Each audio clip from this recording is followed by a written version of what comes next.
Lee will give us the invocation.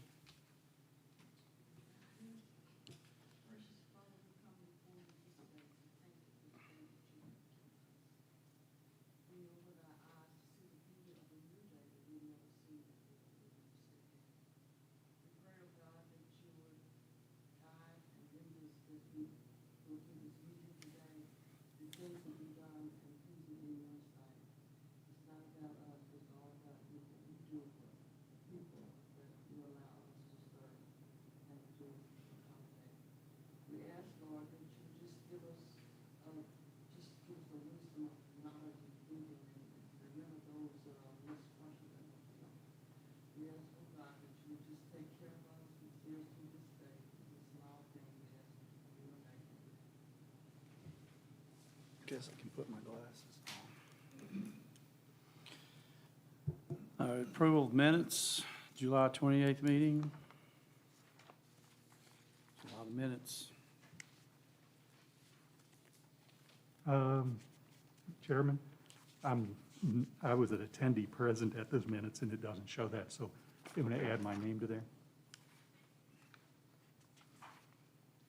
Okay, anything else?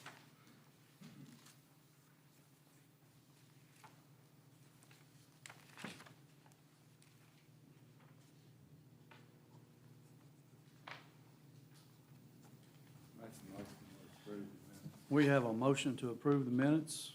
I'll second. We have a second. All in favor?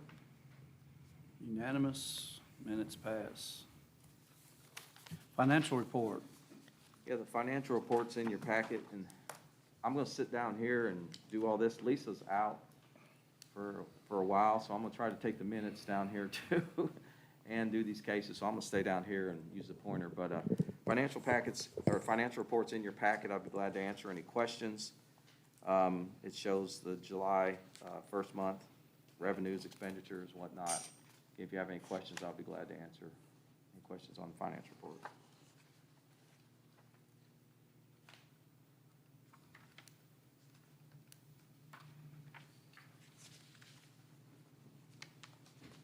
We have a motion. We have a motion for accept the financial report. Have a second? We have a second. All in favor? Unanimous. Construction sureties. All right, this one's got three items here. These are going to look a little unusual. The construction surety little spreadsheet is in your packet. Nothing to really note on that. But we had three things happen this month, kind of in sequence, and we need your approval on these three. The first one was Jody Sharp Construction. This is Candlewood Section 8. You guys approved a zone change months ago. The plats come through. Mr. Sharp brought in a cash surety, not a letter of credit, in the amount of $243,410. That cash surety was to cover our PZ. We have a 1% administrative fee. Typically, we might have got those in separate checks, but he kind of lumped it together. That's why we need number 2 to be done. And that's for grading, utilities, streets, sidewalks, everything to do with that Candlewood Section 8 street project. And that's the bond, the construction bond estimate amount. So we need the Planning Commission to accept that initial cash surety that went into our surety account and authorize the chairman to sign the construction contract with the developer. That's item number 1 that needs your all's approval.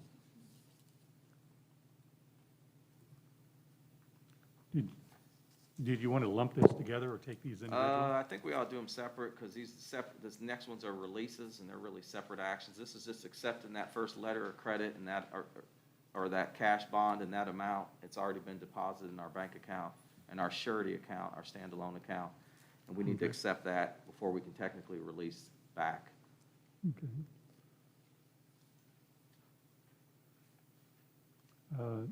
I'd like to move to accept it. Okay, we have a motion. And we have a second. All in favor? All right.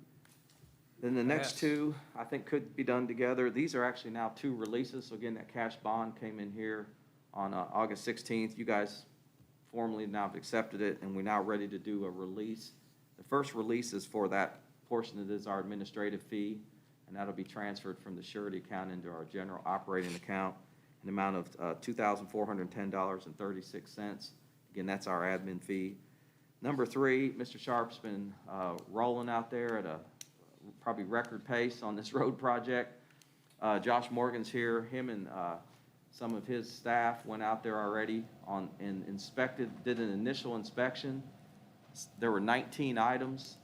A portion of most of those have been completed. There's still some things to do, and what we're asking for in number 3, based on an email from Mr. Morgan, is to do a release back to Mr. Sharp in the amount of $138,323. So he's already got that much of the construction project completed as verified by the city engineering staff. And so the planning commission staff is ready to release that back. It's all happening this first month, but it really has happened over the course of 3 weeks during the month here. And we anticipate he's going to have the whole project done in the next 4 weeks or better, except for the sidewalks. So number 2 and 3 would be releases back to, one to us and one back to the developer of that initial cash surety. Excuse me, Mr. Chairman, are we referring to a document or anything? I don't have that document. It's in the document for what? For what he's referring to. Okay, yeah, I can get it. The release, I can get you the release letter and the email on the portion. You want to see all the project items? No, I'm just referencing the numbers that you spouting without having information on that. I'll go get the construction file. The 138,323 is Is the it- number the city's, You can see where it says grading, water, sewer. If meeting minutes have it. It's in the agenda, Agenda, yeah. item 3. Agenda, financial. Okay. yeah, and then that number came from the email from city engineering where they went through the 19 construction items and verified a portion of those items were complete, and that's the amount that we're okay to release back to the developer. And I do have a detailed email and construction bond list and all of that information. I can get you guys if you need to see that first. And there's been a physical inspection to follow up? Yeah. Okay, that sounds very good. Still a lot to do. Again, Yeah. that's only, less than half of that bond amount. We have a motion on items 2 and 3 of the construction sureties. Items 2 and 3? Yes, sir, both. Okay. We have a motion to accept items 2 and 3. And I have a second. All in favor? No, it's unanimous. Subdivision approvals. Gary Atkinson and Marcus Underwood have applied for an approval of a subdivision on a tract of land containing 2.153 acres located at 4593 and 4595 Chenault Bridge Road.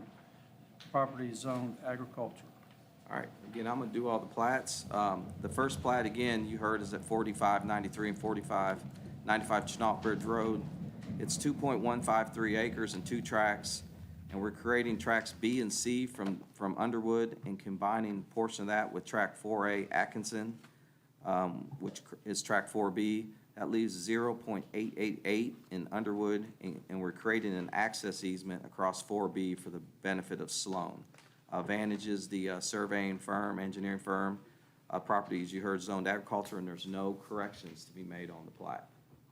It went through tech review and was technically correct.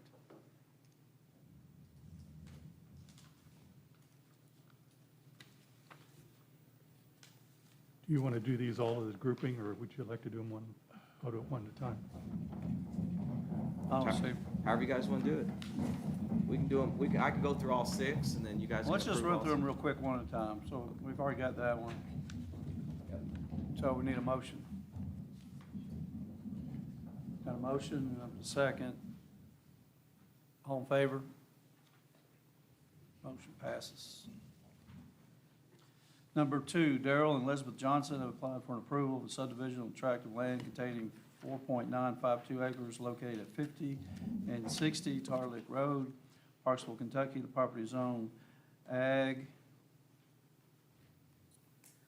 All right, so again, you heard the Jessica Johnson at 50 and 60 Tar Lick Road, and we're creating tract 1D at 4.455 acres and to create a 40-foot easement across 1D for the existing landlocked Johnson property.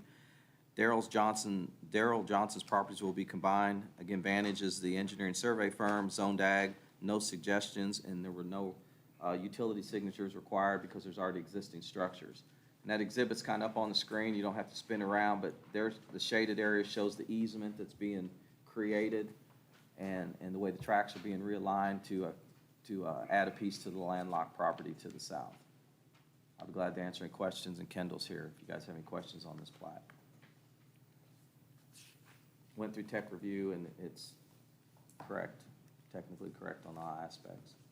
Make a motion to approve. We have a motion to approve, and we have a second. All in favor? Motion passes.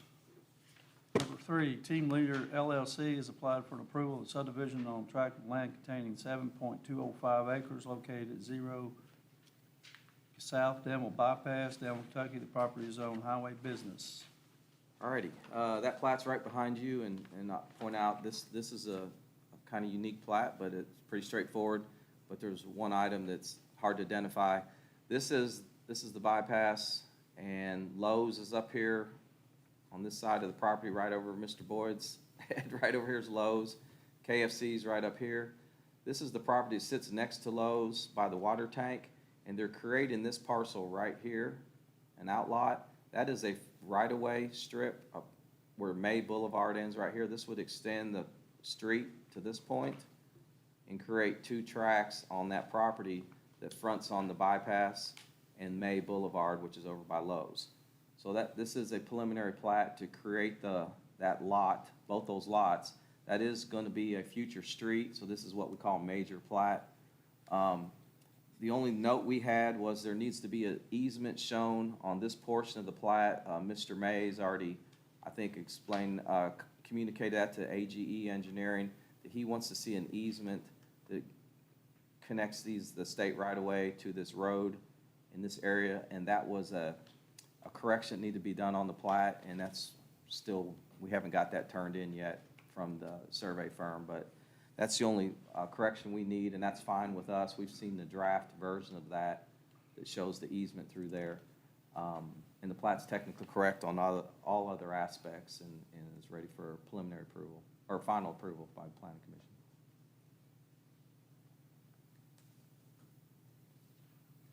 Ultimately, this will require a bond and construction plans, letter of credit, all that kind of stuff. The plat can't be recorded until all the construction elements come together. But it's ready for preliminary final approval in this form. This is set up to accommodate on the left side, that added road will probably. It's a different property owner. Okay. Their property ends here, so they're showing the road to the property line. It creates an outlot here and separates this lot. And at some point, the desire was to get some connectivity from this road access here, and there's going to be an easement that connects the two until such time right-of-way can be determined or created, but it's a neighboring property that this property owner doesn't own. Where's the water tower at on this? The water tower, you see that little lane which would be to the west of the red line, that Right little, Yeah, the water tower's right in there where his pointer is. okay. It's actually back a little bit further. I've got Mr. Mays sent us the plat this morning with the easement on there. As you can tell, the property corner is right in the center of the access drive to the bypass. So, the easement that we're showing on the plat is totally on Mr. Mays' property, which would be a 40-foot easement. So if that changes in the near future, then we would reflect that. Okay. Hey, you were heading where I was going. There's not alignment here, so I'm just curious. Right. What's the thought process? Right. Okay, thank you.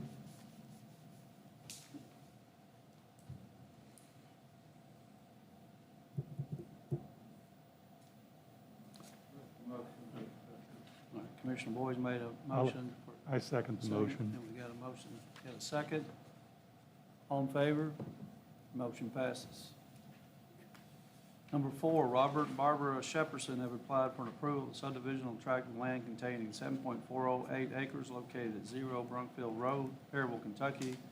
The property is zoned agriculture. That's pretty much what was in Lisa's report here to read. 1894 Brumfield Road, again, cutting off 2 tracks.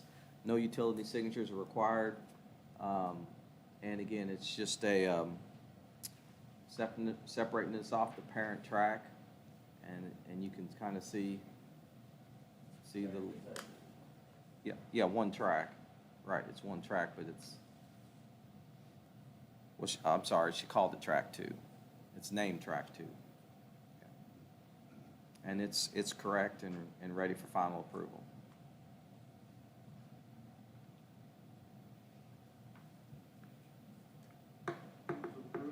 Got a motion to approve? And we have a second. All in favor? Motion passes. All right, Ida Pendergrass Estate have applied for an approval of a subdivision on a tract of land containing 44.674 acres located at 0 Whites Road, Perryville, Kentucky. The property is zoned agriculture. Yeah, these folks came in yesterday to sign a couple things and had never done a plat, and this is an estate, and they were nervous, like this was some giant public hearing. They had never gone through the process, so their plat's pretty straightforward to us. We're subdividing a handful of lots off this parent track. The track into the most western portion appears to be a landlocked piece, but it's going to be added to a neighboring piece. And our only note was it needed a non-conforming note until such time it's added to a neighboring piece.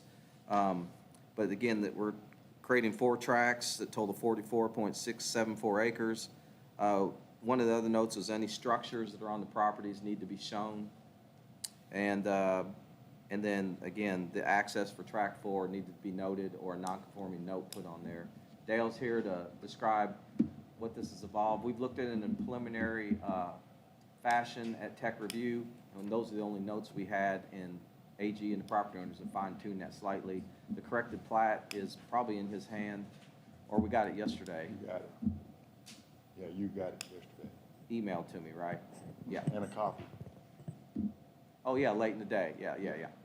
So they showed up yesterday to sign everything. Yeah. So it's good to go, minus those corrections, and Dale will identify what those are. You know, the only difference to this, of course, this plat, that plat's not complete at all, but the completed plat is in the office.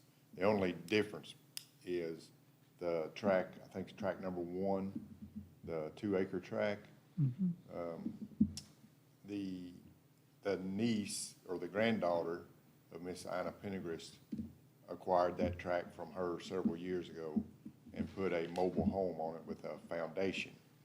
And evidently they didn't pay very much close attention to where the property line was. So that property line actually went through the structure. So we've created a 1/10.5 acre lot, which will be called tract 5, to be conveyed to the granddaughter of Ina Pendergrass. Basically, the only change between that plat and the final version. So tract 5 will be a non-conforming tract, and it will be combined to, her name is Kristen Tharp. And then tract 4 is also a non-conforming tract, and it will be combined with an adjoiner, which there's 2 adjoiners back there. So one of those adjoiners, or remain with the property. Do they own that property back there that they're gonna adjoin to? Yes, there's a Cole and a Welty. That's the 2 adjoiners in the back. So this is just a little bit different than what normally we tell you who it's going to be combined with. That's right. In this situation, this property is going to auction in September. So evidently, the 2 people in the back have shown interest in that particular tract, so they wanted to go ahead and create it. One of those 2 are going to buy that property, or the person that buys tract number 3. That would be the only 3 people that could bid on that tract, because there is no access, no easement, no anything. So it has to be combined with an adjoining property. So there will be 3 potential bidders for that tract. In the event that none of the 3 want it, or I guess in the event that the Weltys or the Coyle That's why we thought there should be a non-conforming note, because I guess in theory, if the auction's not successful for some reason, it's still a standalone track being created. I guess it could be Well, conveyed. if that's the case, if neither one of those two shows an interest and they do not want it, then it would sell with track 3. There's no way that this track is gonna be able to stand on its own. There's no way, yeah, it's landlocked. It's not a building lot of record. That's correct. We could allow the track to be created as an ag track and be non-conform, but it would not be a building lot of record. We could have a note of that nature, but they're approaching this where it has to be combined with an adjacent track, which works for us too. Which it's the same thing as what we always do. We just, typically we have, it's gonna be combined with the Coyle property. In this situation, we don't know whether it's gonna be Coyle, Welty, or track 3, but it will be one of those 3. I guess that's why they were nervous. There's an auction stuff that. Yeah, you never know with the auction. It's Right. a different world, but yeah. And in the worst case, just like what Mr. Ruby said, if neither one of the two adjoiners show interest in it, and then it will go with track 3. That's what it'll sell with.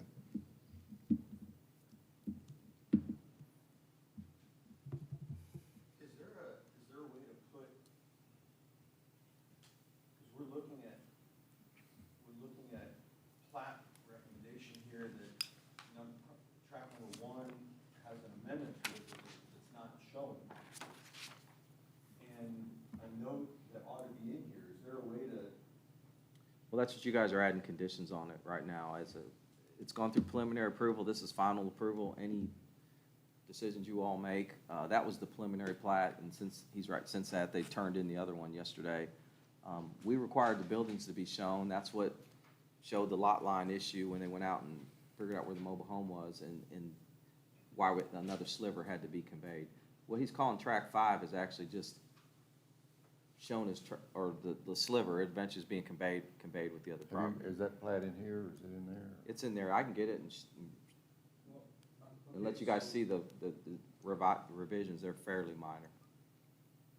What if so I'll move to accept these plats with the conditions that, with the condition that plat 5 is added to, the track 5 is added to track 1, and a conditional note is put on track 4 that if it's not sold at auction to either the Coyle or Welty landowners, that it must be combined with track 3.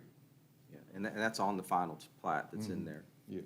That's the change they've made on that new one. I can go get it and let you look at it. That sounds like what you were talking about, that you did do it in this one. Now, our document, of course, is much earlier, the one that's on here. If you want to, I think there's nothing wrong with doing it. You guys looked at tech review, and some of those were the changes, and then he turned those in. Right. I put on the slide what we had at tech review because I prepared this a week ago. Yeah, The revisions in the office. The plat that's going I'll to go be get it. approved is the plat that's in the office. Shouldn't we see that? Yeah.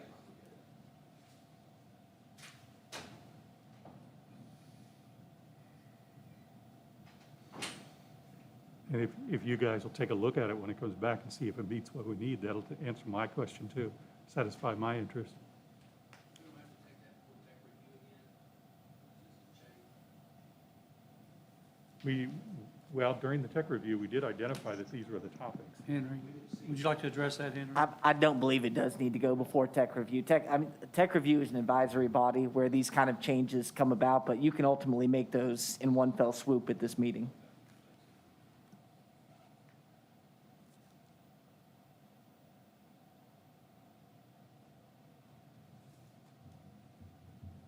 If I remember right, you needed the plat layout like this in order to go to the auction. Yes. That was one of the timing issues. So it's kind of like getting the cart sequence steps in a line. Dale, I'm sorry to complicate this, but could you explain again what's the timing of this, why it is that this needs to be recorded now if some of the actions on it are contingent on a later auction and might not happen? Why does this division need to be made now? Well, they have scheduled an auction date for, I think, September whatever the second Saturday in September is, maybe the 11th, Okay, September the 11th. So in order for them to auction the tracks, they need to be approved through planning and zoning, of Okay. course, first.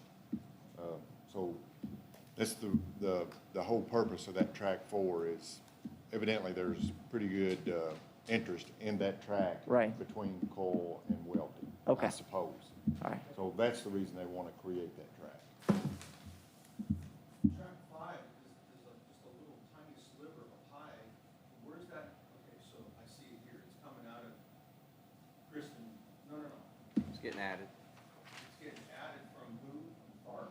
It's gonna be added from the Pendergrass property to Tharp. That's the trailer? Yes. Yes. Yes. Hmm. The Kristen Tharp is, Okay, so Kristen Tharp owns that corner. yes, Okay, I'm sorry. In the bottom right area. I see. Okay, so Kristen Tharp owns that corner down in the right. And so they're gonna subtract from track 1 to add to her property. yes, Yep, there you go. yes. Yes, what happened That was, shows, okay, they just put the structure across the property line, was not paying any attention, it was family, so it really didn't matter. So everything we just said is in that plat. Yes. It's on the plat itself. So, These are all identified at tech review, and then AG corrected the plat, and this typically not happens, we do tech review 2 weeks later, packets go out a week later, P&Z's 2 weeks later, corrections come in sometime in between, and they didn't get done by the time the packet went out, that's what happened late in the packet. But all the things tech review identified are on the final so plat. we're approving this, correct? And those are the notes. so you want to change your motion? Absolutely, withdraw that motion and move to approve the plat as proposed. We have a motion to approve the plat, I second that motion, and we please. have a second. All in favor? Motion is passed. Number 6, James and Inez Crepes have applied for approval of a subdivision on tract of land containing 20.089 acres located at 0 Dry Fork Road, Perryville, Kentucky. The property is owned agriculture. Tech review looked at this one, again, Dale stay up there, because that's his plat. It's chopping the farm into 3 tracks, each track having 40 foot of frontage on Dry Fork. There are no existing structures, but a utility box is required because the potential could be for homes to be built, and if that's the case, we require the utility signature box to be on the plat. That was our only tech review comment, is the utility box be put on there, and signatures from electric and water be put on the plat. Other than that, it's technically correct. And Dale, anything else you want to add on that plat? Yes, this is actually sort of a division line between KU and Intercounty Energy. This track is going to be serviced by Kentucky Utilities, and they actually have a service line on Dry Fork, and then there's another service line on the back side of this property, which is the William Hunley, or Chris Hunley property. And the initial thought was that they were gonna come off Dry Fork and go back underground to the house track, the small house track in the corner there. They've sort of changed their mind. I'm gonna meet with Rob Royalty this afternoon at 1:30. I think they're now gonna come across Chris Hunley. So they didn't want us to put an easement on there until they knew which way they were going to go. So once we figure that out this afternoon, we'll be able to put that easement on there. It's either gonna come off Dry Fork, or it's gonna come off the backside of Chris Hunley. And it'll do all three tracks. Yes, Yeah, yes, okay. it's gonna serve all 3 tracks. Okay. So the same box we have on there is applicable.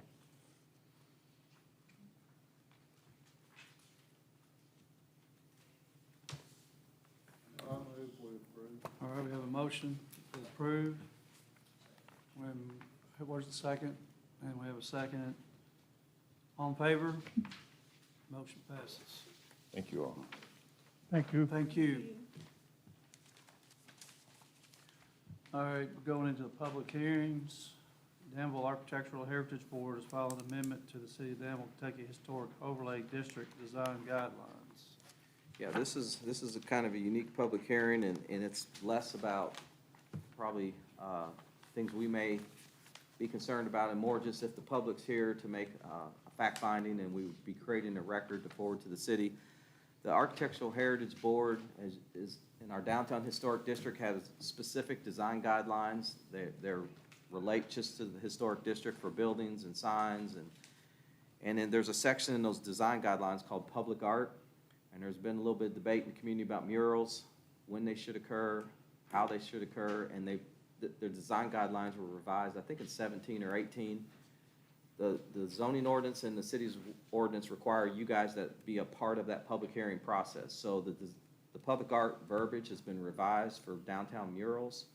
It's been done by the city staff. Joni House worked on this, the city's preservation staff member.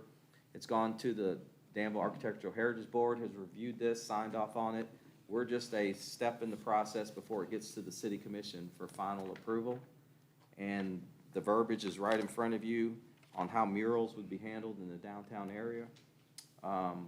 There's real no comment the staff had, or you guys may have some questions about murals in general. But really, again, the goal of the public hearing today is if anybody in the public's here to voice concerns or have a comment about what the city staff has proposed, we're here as a conduit just to get that on the record. And then as, you know, your all's action then would be forwarded to the city in their final consideration of this amendment to their design guidelines. You say it's in front of us? I'm sorry, it's this public art. Yeah, it's It was separate from our packet. It was on the, was it missing out of your packet? well, it was, this was all, well, it wasn't. It's really short. Should have It been in the got- home packet. Yeah. The public art, and I'll just, 6.3.3, and it says no changes for the introduction. So if the city has a fairly detailed manual, and the public art's in this section in the back after signage, and the whole entry part, they didn't change. But they reworded everything you kind of see, guidelines for public art, and the maintenance of those murals are on the next page. This is new language that get put in that section 6.3.3. I did have a question as an observation on this, the maintenance back there on the second page. Bullet number 2 talks about the fading, peeling, or material failures must be corrected within 60 days. The property owner is responsible for the maintenance of material. Who determines when it fades, when it peels, and when material goes? How is that done? I guess it's a good question. The city staff's not here, the historic preservation. I'm assuming that the city staff that manage the historic district be driving around or note that a mural has faded or start to deteriorate to some degree. And we contact the property owner and remind them if there's a maintenance agreement. I guess any citizen could do that potentially, since it's in the guidelines, and then take that to city code enforcement or the city historic staff and say, hey, the mural on such and such street needs some attention. I guess for the purpose of this meeting, my suggestion would be just list that as a question. It's not critical for this, but it is a question. The way it's written in here, the indication what we're proving is that it's someplace else in the document, which I'm sure it is, but I have not read the document in detail.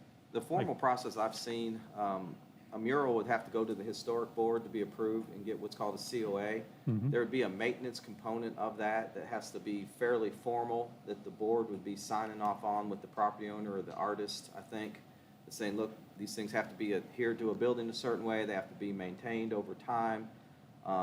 And I think there's going to be something contractual almost that happens for each mural in the downtown historic district between the city and the artist, for example. Okay. But I think the guidelines were meant to just show generally there's now a maintenance component to the murals that was not in the original design guidelines. And the property owner has to sign and agree to it. Yes, that's correct. And then the other question I had is the very last bullet on that general release of the city must accompany application. If a mural is in the county, is this the time? Currently, there's only one historic district, and it's downtown, and Correct. this is in Danville's document, so none of this would apply to Bull County or anywhere outside the historic district. Everything else outside the historic district just follows our normal sign ordinance for a painted sign. We wouldn't have any regulations. And the of this city they're referring to is Danville? That'd be This is, Danville. Okay. this is all coming from the Danville Right. Architectural Review Board. And the Correct. staff, correct. Right, And so staff. this is that entity, but it just has to be approved by us. Yeah. I know just enough to be dangerous. Yeah, I'm about just this. asking questions for clarity on, the document is a section of a very large elaborate. We have a motion to approve, and we have a second. All in favor? Unanimous. All right, LMD Holdings LLC has filed an application to rezone property on a tract of land containing 50.432 acres located at 1695 Lancaster Road, Danville, Kentucky. The requested zone change is from agricultural and highway business to light industrial. All right, I'm gonna try to take notes here and roll through some slides, but this should look familiar. LMD Holdings, the team's back here in the back here. We did the zone change not too long ago for 30-plus acres in the front part of the property. So recently that our zoning map's not even updated to reflect the zone change that was done. Yes. And it was last year, but Bluegrass Ad's dragging a little bit on our map. But I want to point out a few things on page 1, and I want to walk you through some slides here real quick. The application was filed on August 3rd, 2021. Again, the applicant is LMD Holdings LLC. A location 1695 Lancaster Road, and you heard the zonings on the front part of the properties. There's some highway business, and most of the farms zoned ag. And they're asking for light industrial, which is the same zoning district that was proposed in the prior zone change. And this zone change is 50.432 acres. The future land use map that's shown on page 1 is mixed-use employment. With that, I want to walk you through the slides up here real quick, because there's some pretty neat stuff that maybe you couldn't see in the staff report. There's an aerial of the property as we know it. There's the farm. The zone change we did the first time is kind of in this general area, and we'll show you that in just a second. This is kind of looking out Lancaster Road, 52, as you kind of go out the curve. This is Old Lancaster Road, and this is the showing the rock wall and part of the farm again in this general location. It's part of the zone change. Again, looking at Old Lancaster Road again, and this is all part of the LMD Holdings property. This is what's new. This came off the Develop Danville EDP site. As you know, we approved the first zone change and a site plan for Rick House number 1. This shows kind of a construction shot that Develop Danville put on their website. This is looking to the east, and the zone change we did kind of comes this way and goes this way, because that first Rick House footprint is right at the corner of the original 30 acres. That's kind of the need to zone the next 50, because the plan kind of changed where they want to have the next Rick House kind of come across, and the original 30 acres this way, you're going to see more Rick House construction in this general area. So this just shows a construction shot looking to the east. Pretty neat shot as you're heading over there looking towards Goggin Lane way off in the distance. This looks at it more bird's eye view, and you can see the entrance that comes off Letton Drive, and that's now gated. And this kind of shows the farm, and again, that pad site looking to really kind of towards the western. And this looks to the north. Again, pretty neat shot that shows the Rick House footprint, drainage component tied in, spill containment component that was tied in with the site development plan. And again, this is under construction, and this next zone change is kind of the 50 acres in this area. That's our zoning map. Again, does not show the last zone change, which was in this area, but shows what we're zoning, which is partial highway business and agriculture. And that's a zoomed out view. And this is the master plan that was turned in. Kind of, we asked the architect, if they've been working with an architect, if we could see their latest and greatest master plan. We'd like to incorporate it into the staff report, and we got that. This is that first Rick House that's under construction. And there shows kind of the second one. The zoning line prior kind of went right through here. You can even see it, it's dashed right there. So as their plan keeps evolving, the need to sort of zone this area so they could kind of soldier their Rick houses off their new kind of entrance off Letton Drive has changed slightly from the concept plan we kind of saw, zone change one where the Rick houses were more down in the southern part. Want to point out, this is the master plan, this is not the development plan, this is not the conditions, this is just the master plan at this point in time that they've kind of released to us from their architect, to kind of give us a general idea how the project keeps evolving a little bit as they're working through. Where's the dashed line for the acres we're talking about? I'll show you that on this exhibit right here. It's right All right, there. thank you. So this is the zone change plat that shows this is the 50 acres in this configuration. Got to kind of superimpose that over top of the master plan again. And it's kind of shown on there. It's a little tough to see. You can see the dashed line right there.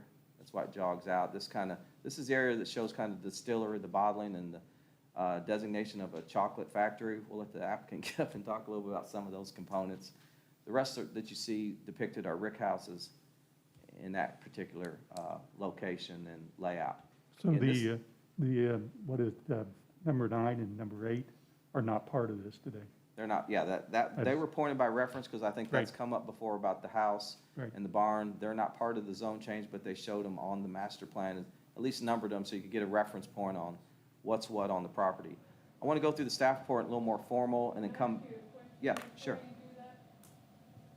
With what is being asked today, will there be additional zone changes needed to accomplish this site plan that's Yes, there would be. I would anticipate, going back to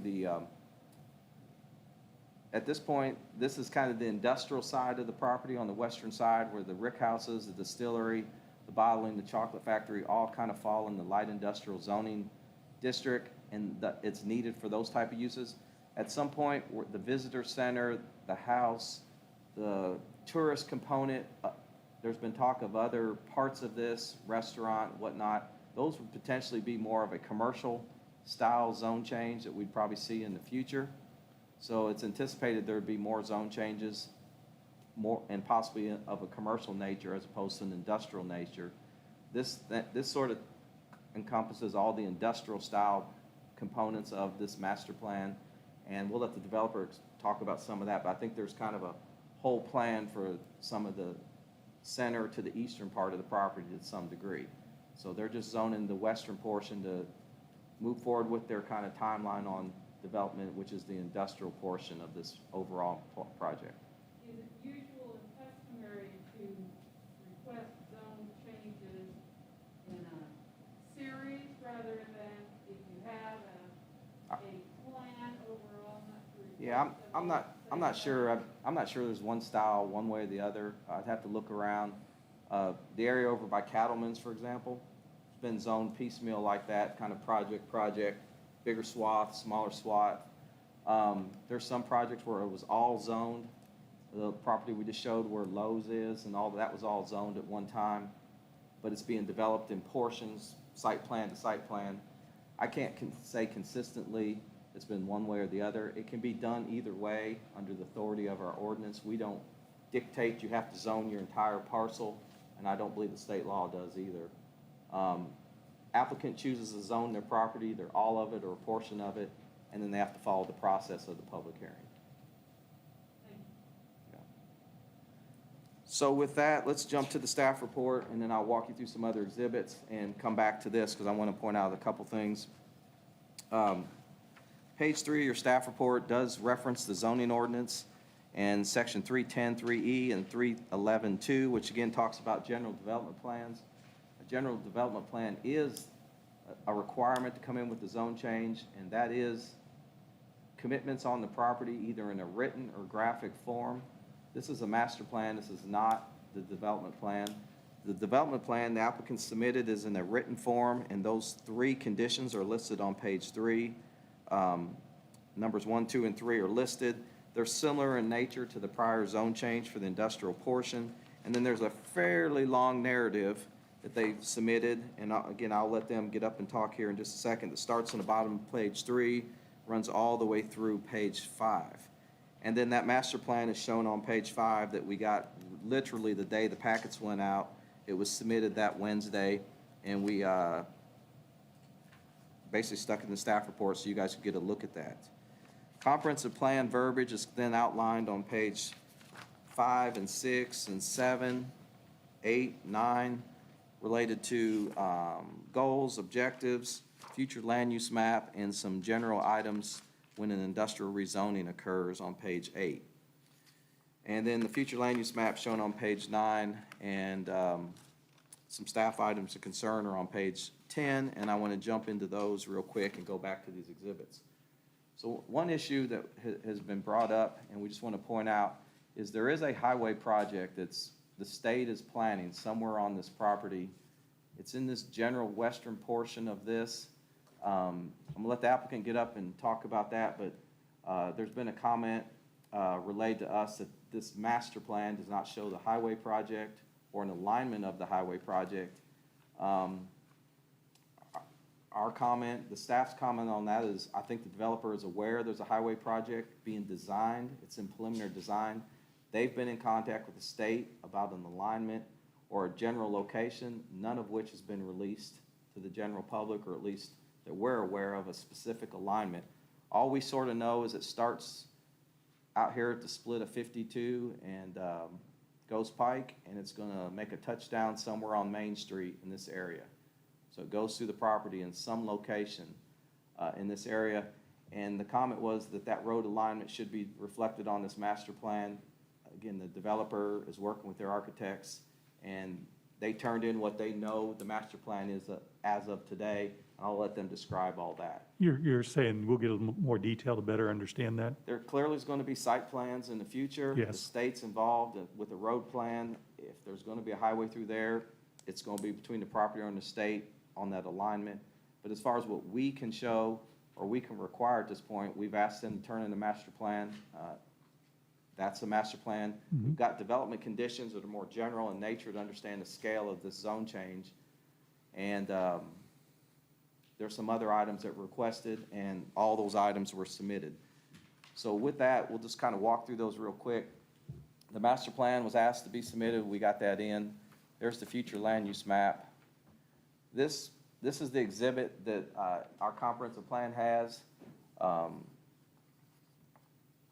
city manager wrote me an email about making sure that this exhibit was in front of you guys to make sure you know that there's a city master plan. It's in chapter 7 of the comp plan.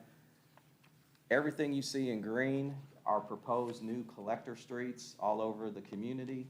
That's in the 2017 master plan. There's streets shown kind of everywhere that you can see. And I guess that's the desire at some point to build all these streets. And then this property, it's kind of hard to see because it's not parcel based, but this kind of shows that alignment generally of that highway project, which would go from Lexington to Ghost. It also though shows a road project here, a frontage road that would go parallel with 52 and tie back in, another road crisscrossing. So there's a lot of green lines on this property. At this point, we'll have to let the developer, they own all that property. They've been talking with the state. Where the highway project's gonna go, again, has not been determined. It's in preliminary design with KDOT, and it's gonna tie in somewhere on that farm. These have not been approved, these are proposed. These are proposed, and the comprehensive plan says they're generally alignments that would desire to be created, and it says they should be accommodated and reviewed during zone changes to the greatest extent feasible. Clearly, all those roads. Can I make a Yeah. comment? Yeah, sure, go ahead. On what you're, this proposed collector streets to the city is pretty much our future land use map to us. Can you make that? I think you can take our future land use map and superimpose lots of exhibits in the comp plan, and But it's their future land use map for proposed roads, which is correct. similar to our future land use map to proposed land use, which can change. But it's a educated guess process of what may or may not have. There's not, those are general alignments of desired new collector streets. And one thing to note, Those aren't local streets, those are collector streets meant to be moving traffic from point A to point B. They're not arterials, they're not local streets, they're collectors, and they're not designated as major or minor, but the goal is to move traffic from street to street, larger streets, smaller streets, whole network. We did a project recently, proposal up by 2168, ton of roads up here around the roundabout. Yet the future land use map, to our chairman's point, shows no land use, but yet there's a complete loop street network that circles the roundabout up here. Is that gonna get built? Is that a high priority? Don't know, it's just on the plan. Again, there's a lot of green lines on here that were done prior to me getting here in the 17 plan. They're in the plan. There's a county exhibit 2. That's as much as we know that the comprehensive plan gives you direction on, that there's a proposed collector street exhibit, chapter 7.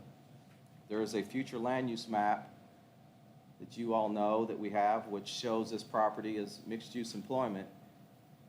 The developer owns all this property, has a project, is working on a master plan, and there's a highway project that's being pursued by the state. So all those things sort of have to come together, and they're being discussed here at the zone change. Most of this is going to get ironed out at the site plan level or construction level or even the permit level to know exactly where all those components come together. So I'll try not to completely monopolize here, but on the plan that lists those collector streets that you showed, down here in the area where we're talking about, are any of those connected to Lyton or Lytton? To what? Letting, Sorry. Yeah, they, right here, that is Letton right here, and it shows a street even going north on Letton.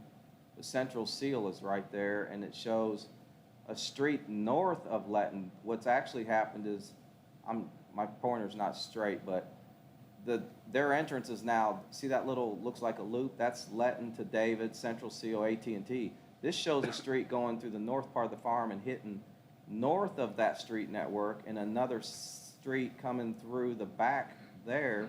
But what actually has occurred, let's go to this exhibit, it's a little easier to see.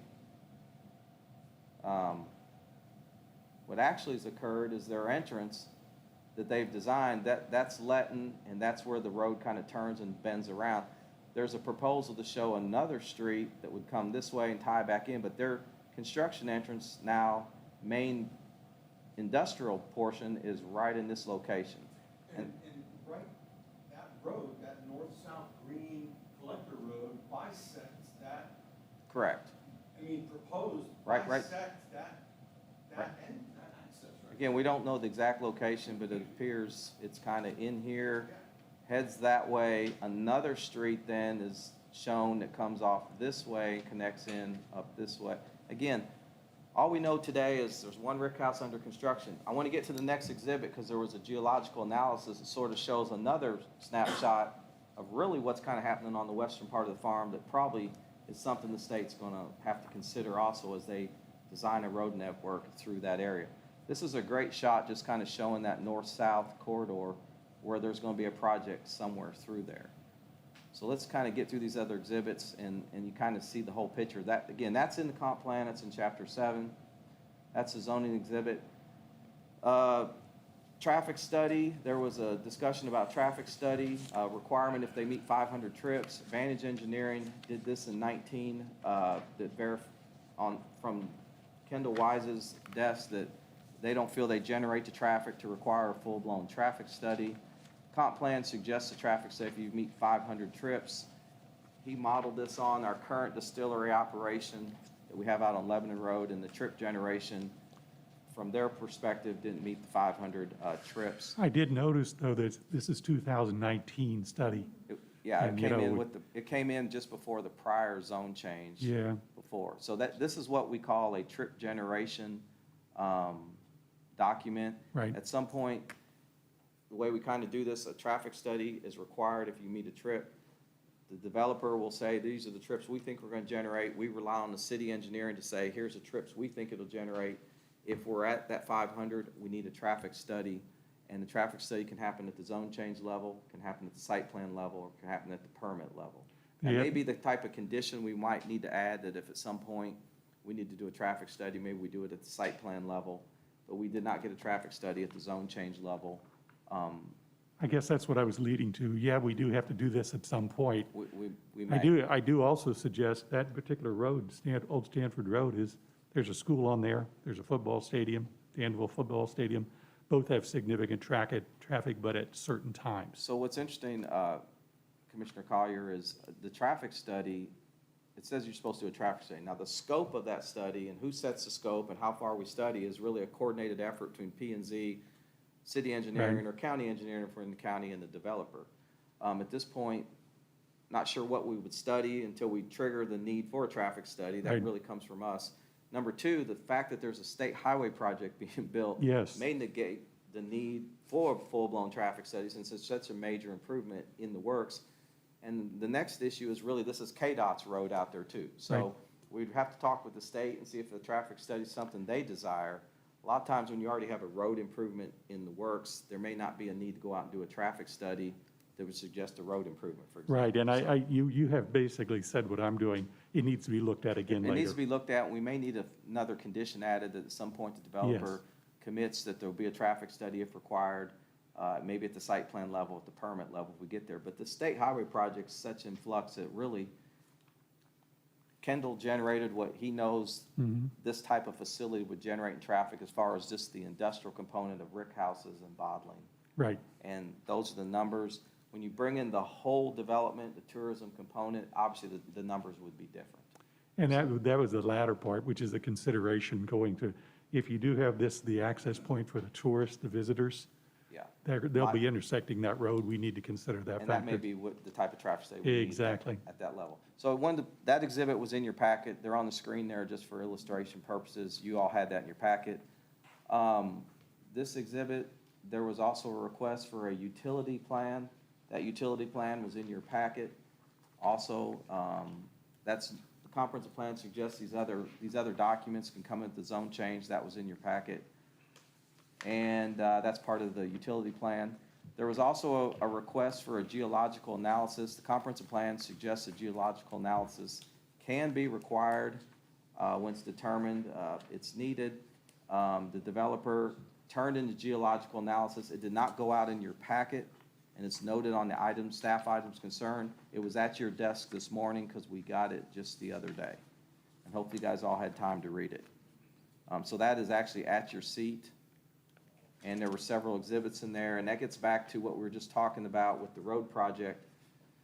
And we'll let the applicant talk about that, but again, it shows some sinkholes and some challenges on the property, some different topography. And again, all that I'm sure is being considered in the design of the road project. The developer's having to work through those same issues as far as what's happening on the property from a geological analysis.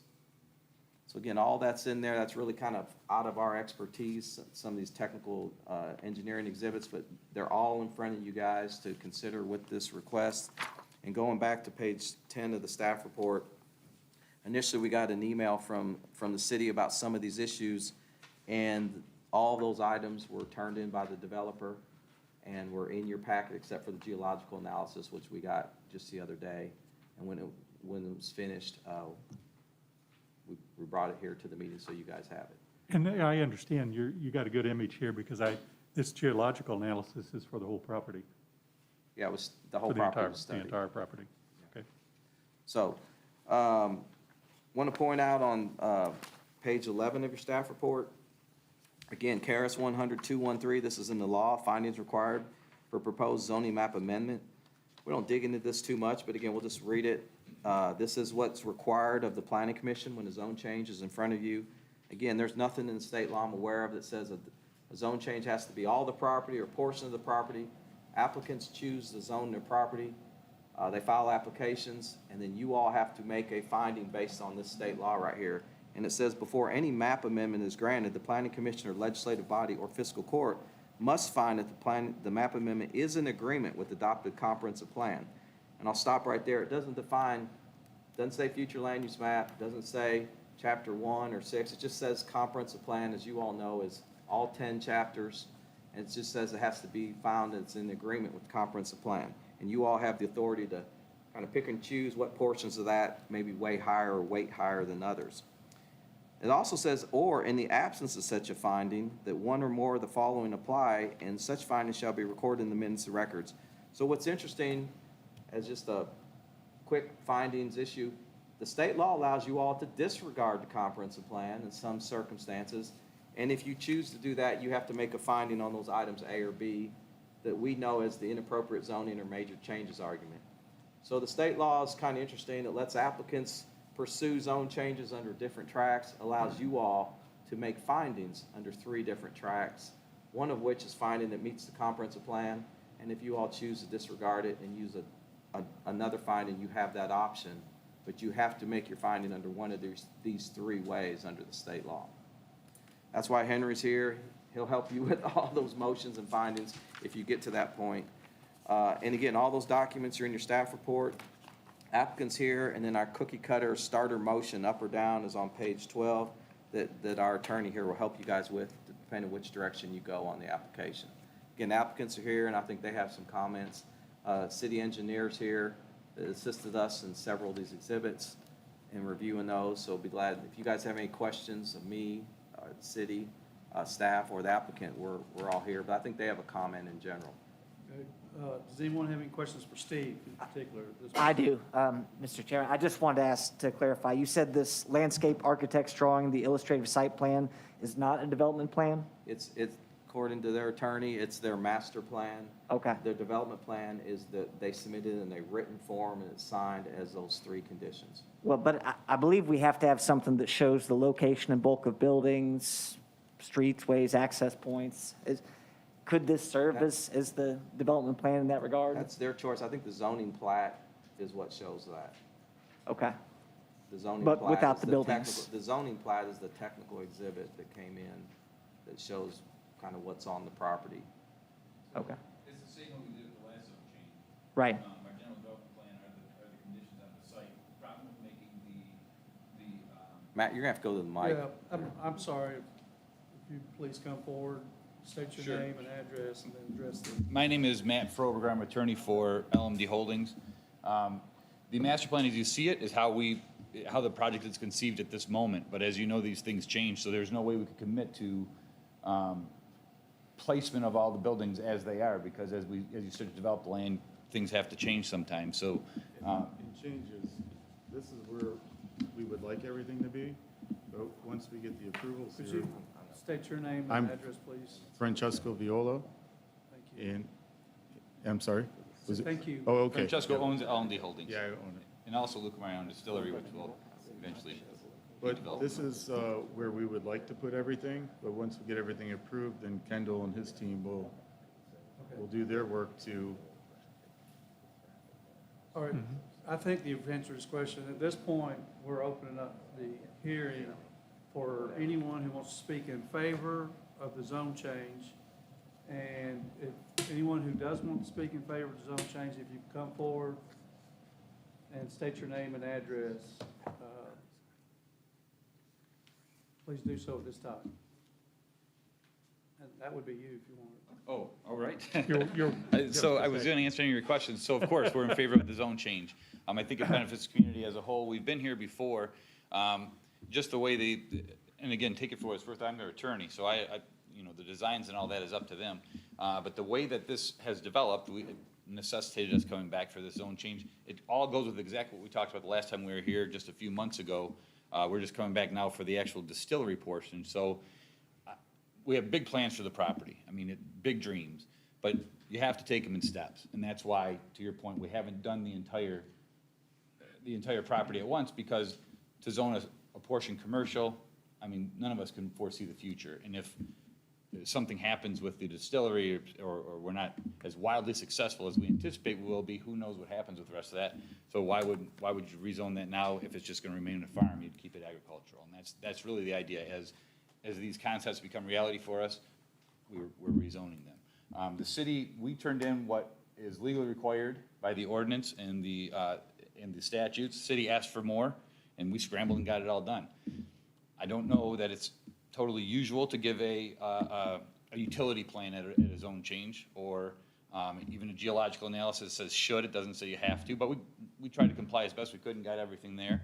The geological analysis identifies sinkholes that Kendall was aware of, and first Rick House, we didn't do a geological analysis, but of course you have a containment plan anyway to make sure nothing gets into those sinkholes, and that's all done at site plan. And in my estimation, this is the rezoning is preliminary. You really get to the nitty gritty when you're doing your site plan and your zoning plan.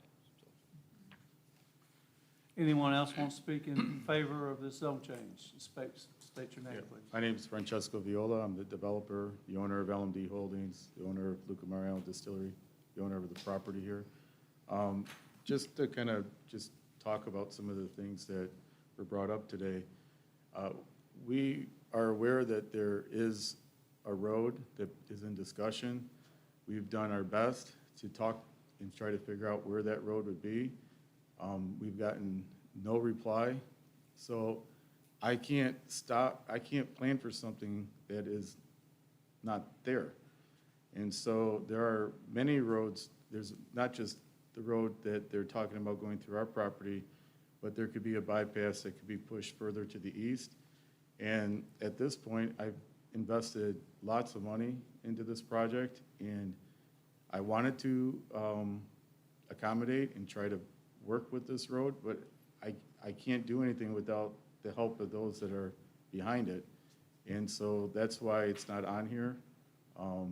And I think that the way this plan is developing, I think this is, in my opinion, going to be great for the community.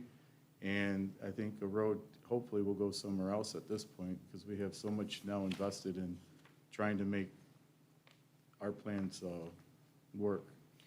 And with regard to that road, it's a matter of first impression to me, but I've done my best to talk to the Department of Transportation and the people that are actually, it's been funded for preliminary design, and that's it. And as I talked to the Department of Transportation, I said, well, can we plan for this? I mean, what's the likelihood? And they said, hey, your guess is as good as mine.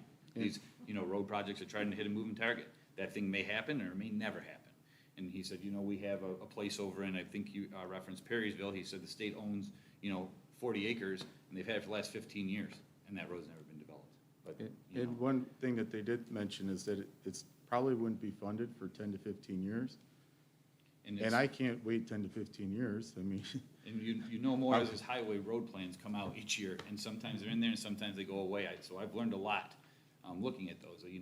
Things go into they get recommended by the Department of Transportation. It goes to the governor then gives it to Congress, and the Congress or the Senate sometimes adds things, sometimes takes things off, and every few years it changes. And so it's a really difficult thing as from a development standpoint to plan for something that may or may not ever occur. In your research, have you found any precedent for the state to come through a property that's already developed in this manner? And so, listen, the state can, if they can do what they want. I mean, if they determine that it's their. Have they, I guess what I'm saying is. Not that I've seen. No. So, all right. But I mean, they have to pay for the land they take, and so, What it's worth and too. everything that's there, right? Yeah, Commissioner Ruby, to that end, the more they improve this land and make it more valuable, it'll drive up the price that the state will have to pay to, The state will be Sure. willing to drive that road right through the center of the property. unless they balance it out and figure it's still worth it to pay, so. That's correct. So even though that's our thought process is, well, hey, but they can do it. I mean, we could build this and they could say, hey, we're bulldozing it, but now they have to pay But for it's, it. And I would think in our it's unlikely. opinion, it's highly unlikely. And then the other, to address like the traffic study, we're all aware of COVID, so we think the 2019 study was appropriate because it's more in line with what traffic will hopefully be one day. And what has happened in 2020 and 2021 would be less traffic in our opinion, because they're not allowing as many tours as they did a couple years ago. And that traffic study was actually done with the distillery use, which is Wilderness Trail, which is as you all know, has shown exponential growth, which is quite frankly larger than we ever anticipated. Yeah, getting. they have an 18-inch column still, and a 24-inch column still. We only plan on having one 18-inch column still. So it'll be about, So we just felt like it was a good comparative analysis, and it was an actual count. It was actually, you know, it wasn't just conceptual. They, Kendall's firm helped us with that. Yeah, I don't mind speaking to about what we did Sure. a little bit. I'm Kendall Wise, Vantage Engineering, and the traffic counts that we did in 2019 happened after the expansion of the distillery. So at that time, they were operating bigger than they were the year prior. They haven't made an expansion to their distillery since then. So they're, as far as deliveries of grain and things like that, it should be comparable to what they're doing today. And we actually, the reason we counted traffic at Wilderness Trail Distillery is because when a traffic engineer does a trip generation study, they typically will refer to a manual called the ITE Trip Generation Manual. And that manual it compiles data collected for all different types of land use. McDonald's has their own trip generation page in the manual. There's not a distillery page in the trip generation manual. So when you when you refer to the ITE trip generation manual to find out how many trips a distillery generates, you won't learn anything. So you would have to defer to general industrial land use, and that may or may not apply to what really happens at a distillery. And so we thought what's going on at Wilderness Trail Distillery is very comparable to what he's proposing. And so we just went ahead and did our own traffic count the full day on a Tuesday and on a Saturday. And of course, Saturday being tourist traffic, Tuesday, general business traffic.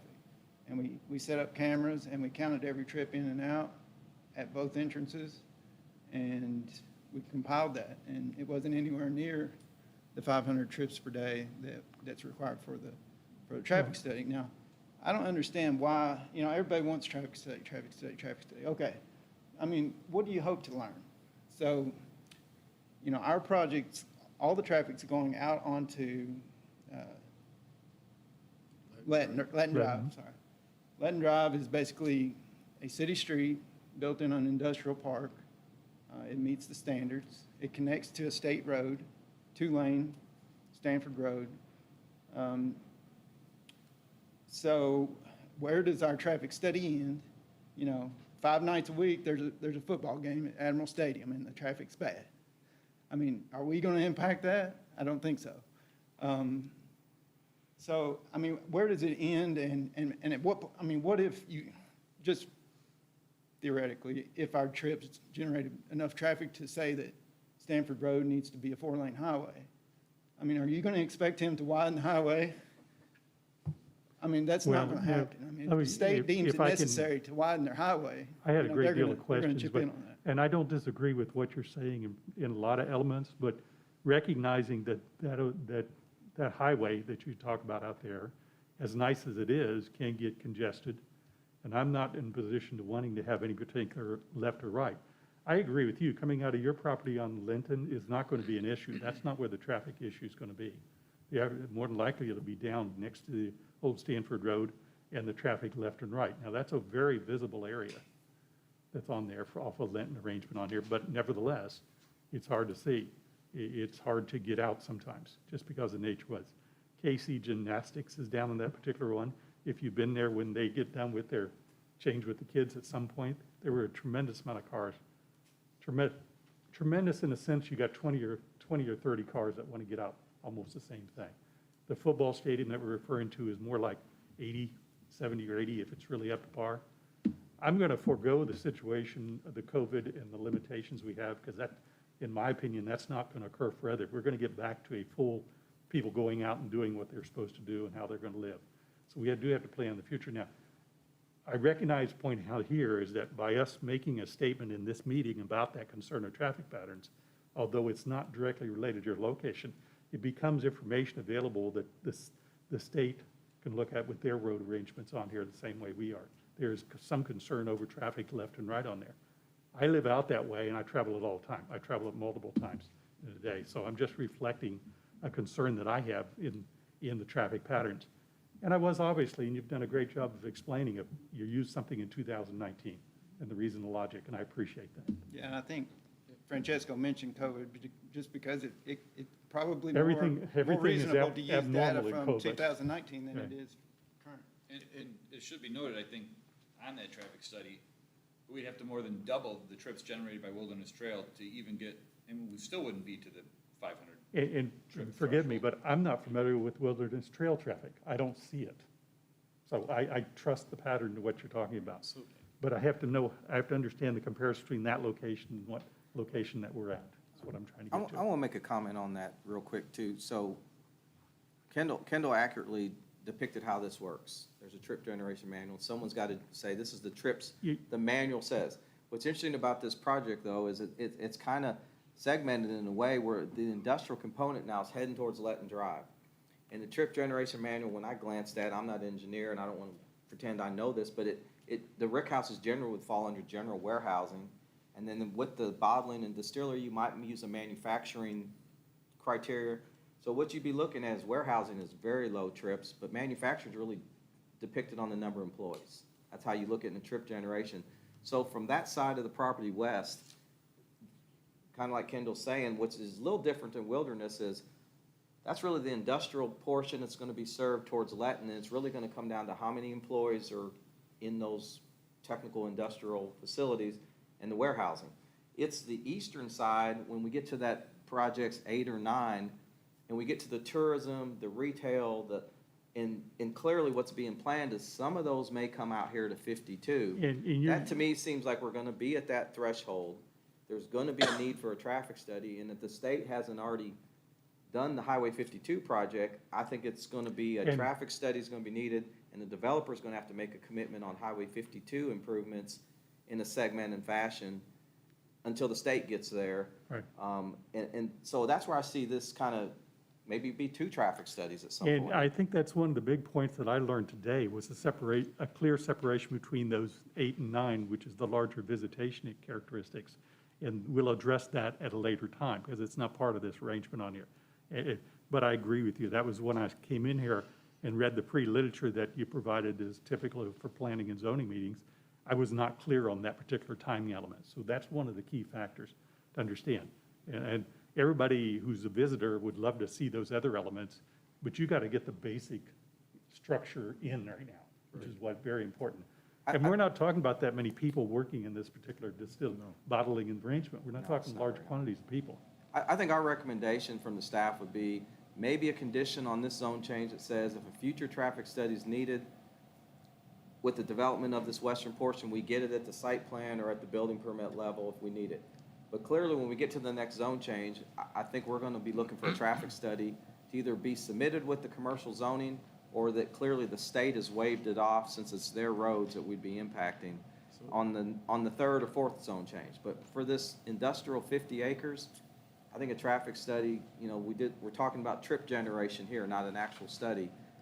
If we need a study, if this thing grows faster and the factory is going to be bigger than anticipated, then I think we should reserve the right somehow through a condition that if we need a traffic study, we meet the trips, when we get to the site plan, that we would do one at that time. I kind of agree. I'm not sure what it would shake out, but if we need one, we'll ask for it and reserve that right. And by the way, we have that right built into the zoning ordinance anyhow. Yeah. We can ask for a traffic study at the zone change, site plan, or zoning permit. That's For correct. all 3 if we want to. That's right. So, Just to add to that, what we're proposing here is about 20% of what Wilderness Trail produces a year. And a lot of the traffic is going to be on our property with barrels going from the distillery to the rick house. Very minimal employees at this point in the game. So there's not going to be a lot of, we don't have any visitors. So part of that traffic study is visitors and employees, vendor trucks, things like that. If you take the visitors out, which I don't know how you do that, and then you take 20% of that, it's really going to be minimal traffic here. When we go to the next phase, and we're still working out a lot of details there, I'm going to want to do a traffic study on my own, whether you ask of me or not, because my goal is not to just, I want to bring more than 500 people. I mean, I want to bring as many people as I can to our distillery, to our proposed village our future proposed village that we're going to create with restaurants, you know, and different things that we have planned. So I want to make sure that it's safe for our guests, that it's going to be easy to go in and out. So, I mean, when that time comes, have no problem with that. It's just at this point, it's just, if it was just one building in an industrial complex, if it was like my screen printing business, I have 72 employees there. I mean, and vendor trucks coming in and out. I would be able to put that building here and probably not have a traffic study. This is gonna have much less than that. And And to Steve's point, the ordinance requires it. I mean, it's not a choice. Yes, but I thank you for the conversation around that. It's very important to make sure that we don't have an issue. Anyone else choose to speak in favor of the zone change?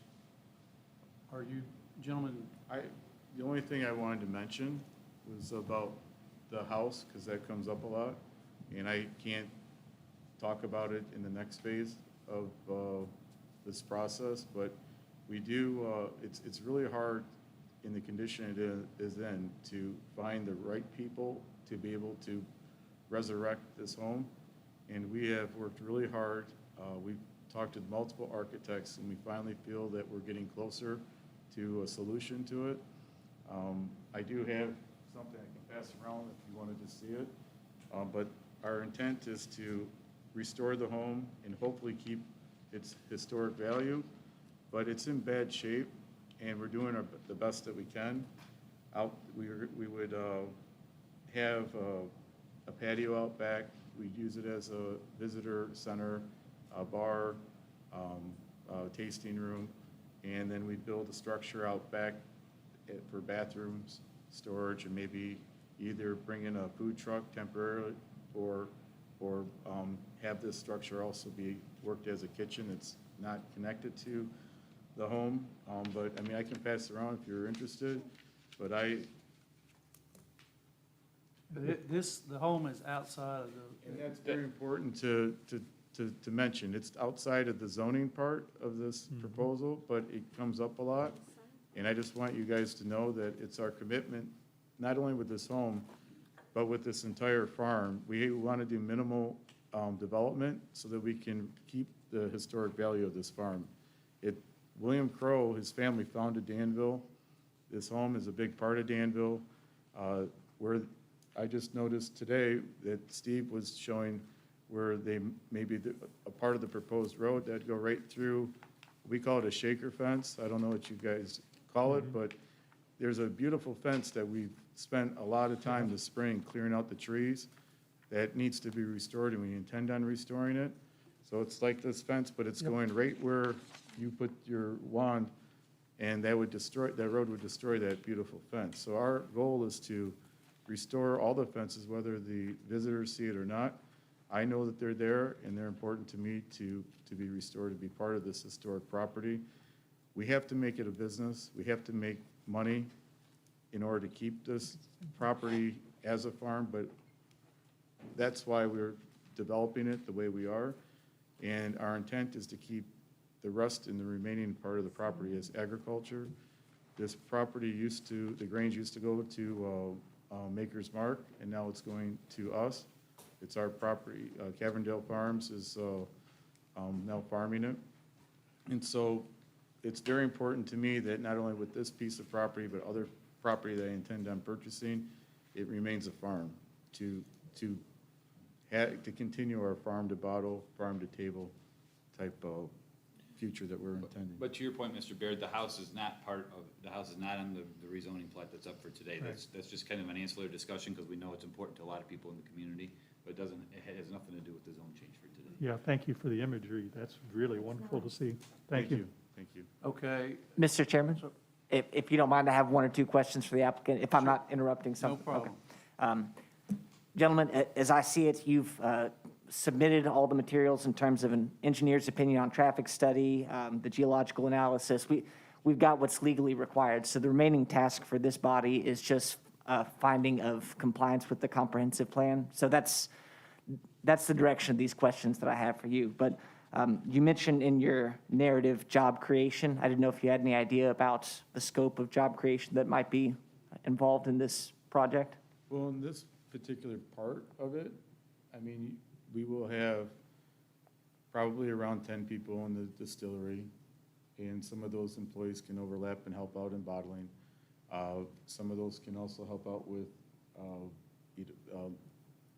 taking the barrels to the rick house and loading them. We're not producing a tremendous amount of barrels, so about anywhere from 10 to 25. And then when we get to the chocolate factory, this is something, you know, my son is Luca Mariano, and my grandfather is Mariano, so my son's very excited about all this. And he's gonna be 13 in a few days, but, you know, we'll see how that goes down the road. But my daughter is she's into baking chocolates, and she's tried to get on Food Network's, that kid program, I can't remember it right now, but that's something that she wants to pursue. And so the chocolate factory, if you base it on one that's in Michigan, they've been around a long time, maybe even 100 years type long, and they have somewhere between, what we would have is somewhere between another 20 to 50 employees, depending on how successful that is. Okay. So, I mean, but I'm giving you numbers, but these are, when you build something, it's kind of build your own adventure, and hopefully we get to all these numbers. But we're going to do our best to make these thriving businesses. So Right, I don't think we're talking about making a condition of you must create 70 jobs. I don't think that's, yeah. You mentioned, Yeah. So I would say 10 to 25 employees is realistic at this point in time. Do you have any numbers for the tax Oh, that would be big. I mean, That's the big financial. we're gonna have these rick houses filled with about just under 12,000 barrels. And if you do the math, I mean, we could have taken this to Boyle County and saved ourselves a lot of money, especially some of our property is on Boyle County, but we chose that we want to be in Danville. We love Danville, we love the people here, so I'm okay with it. I will pay my taxes, and we didn't apply for any state funding. There's a lot of incentives out there. We didn't apply for any of that. I have mixed feelings about things like that, and so I decided that I would do it all on my own, and that's what we chose to do. So there is a huge tax benefit to the community, and that's one thing that's confusing to me, that I think this project is going to be very beneficial to the community, because everything we're building is with the community first, and hopefully visitors come second, and then the tax that will be generated for the community is going to be much larger than whether or not a proposed bypass comes through here or not. And so I'm Sure. hoping that with what we're doing, you see that there's more value with what we have here than right. some of these things that could stop us from moving forward. 2 or 3 more questions. You mentioned historic preservation. Is that with regard to the house specifically, or were there other elements of historic preservation? So the narrative itself was kind of geared towards the entire vision of the project. Okay. But even on this zoning plat itself, there's the shaker fence. Right. And the farm itself is historic, just based upon its history. And so we're trying to preserve that as much as we can.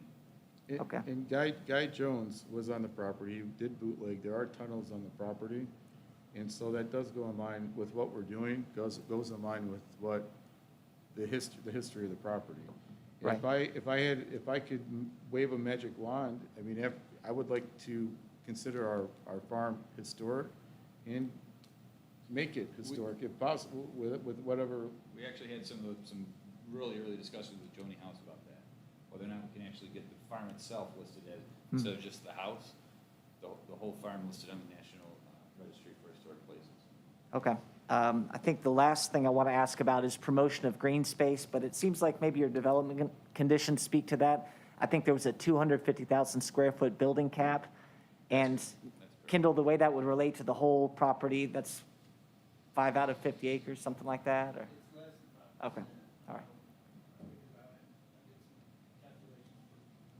Okay, less than 5%.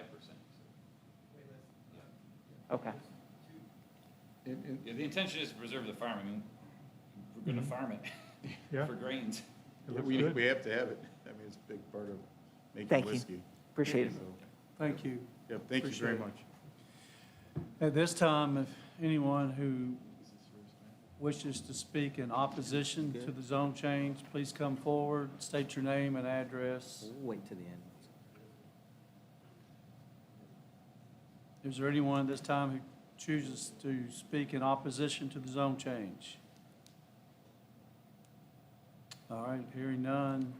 There, Have questions? staff, there's a couple more staff comments, and then we'd like to allow the city engineer to comment. He'd like to make a few statements. Okay. They're not in opposition or in support in particular, they're just more technical clarifications. Please state your name.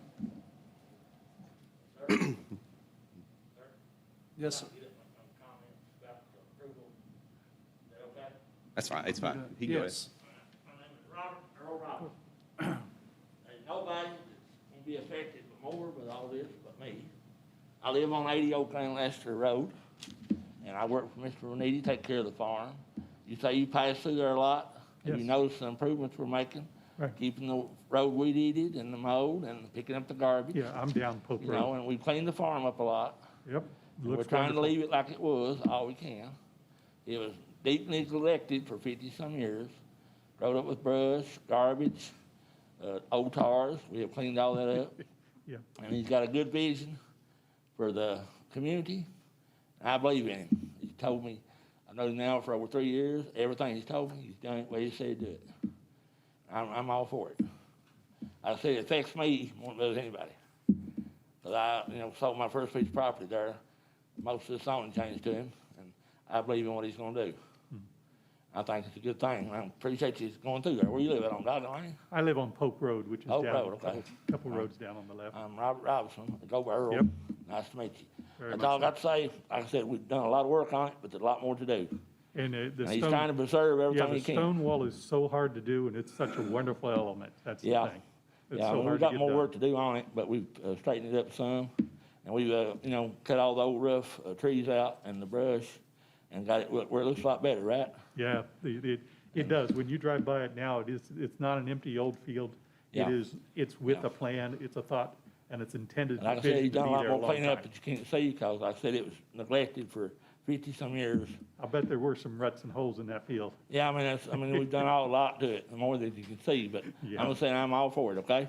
Thank you. Thank you.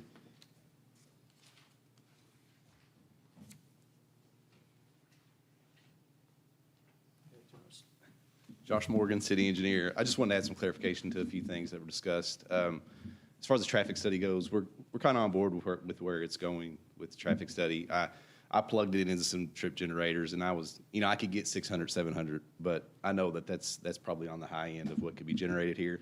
And also, like you said, it's let and drive. There are really not any improvements that could be made to it.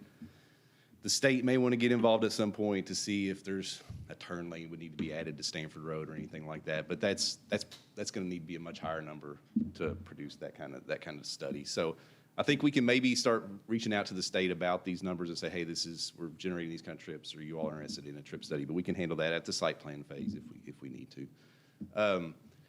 Going back to the comp plan collector road drawing that we were looking at earlier. The concept of that, the purpose of it is if these plots of land get developed, that you don't create pods of roads, like there's connection through the different developments to each other. If you kind of envision if those areas that are undeveloped now become residential neighborhoods, you want a road to go through and tie into the potential neighborhood behind it.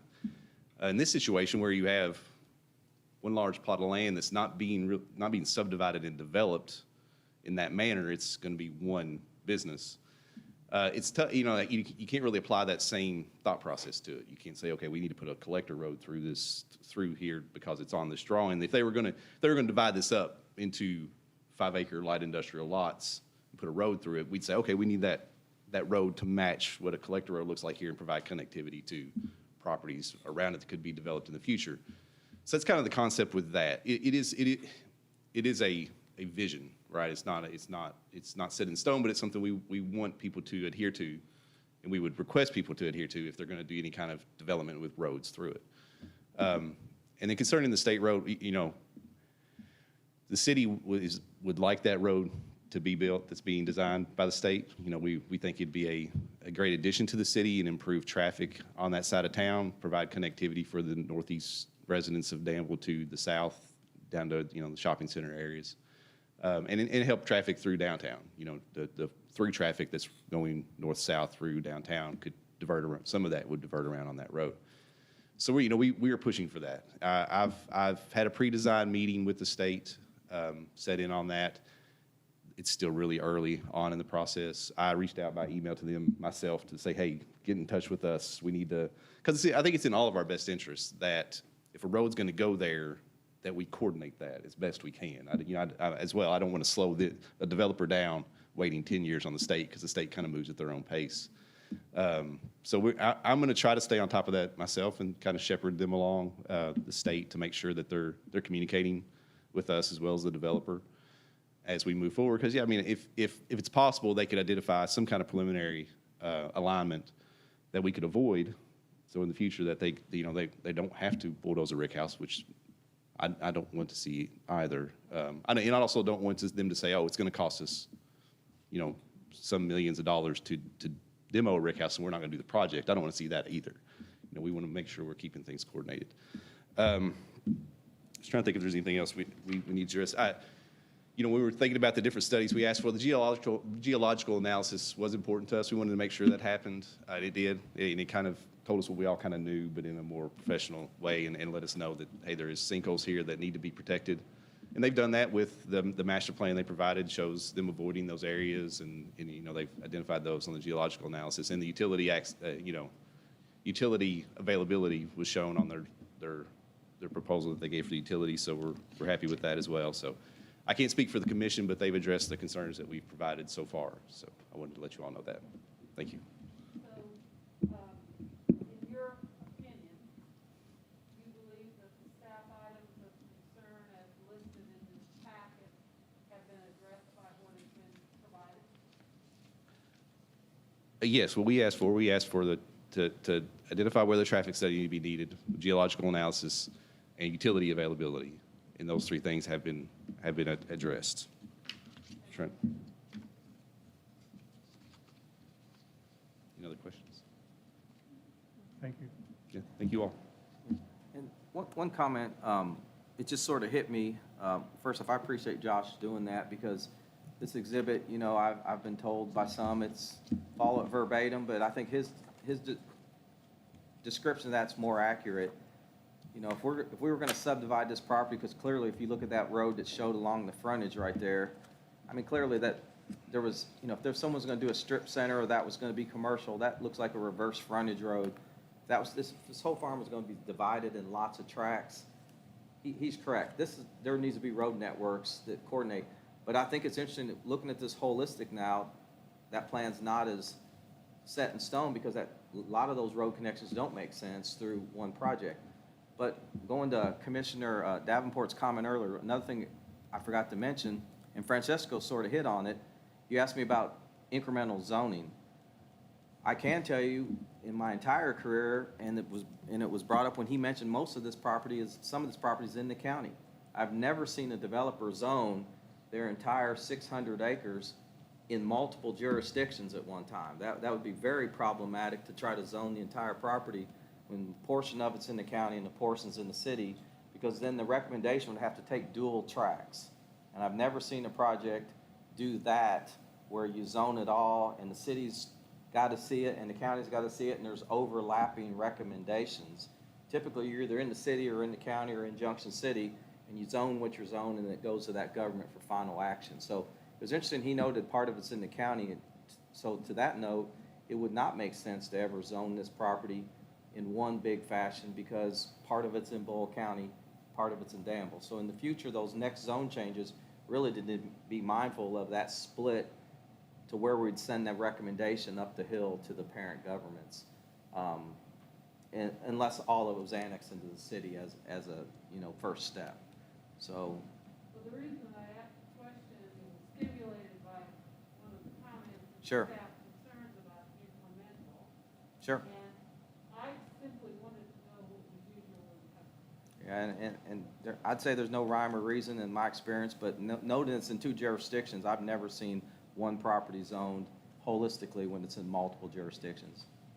Any further questions for the applicant, for Josh, for the director, for Henry? All right, at this time, we'll close the hearing. Thank you.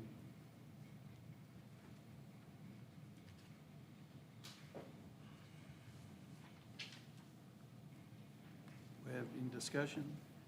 Mr. Chairman, I just wanted to point out that my concern about the traffic pattern on the proposed today has been resolved. I'm satisfied that they're fine with that. Okay. I do point out, and that's one of the things that our attorney and talked about, that the need for a traffic pattern may arise later in a cycle, but I don't have any concerns about tying it to this particular approval process. Mr. Chairman, I would also say that the concerns or questions that I had have been addressed. Thank you.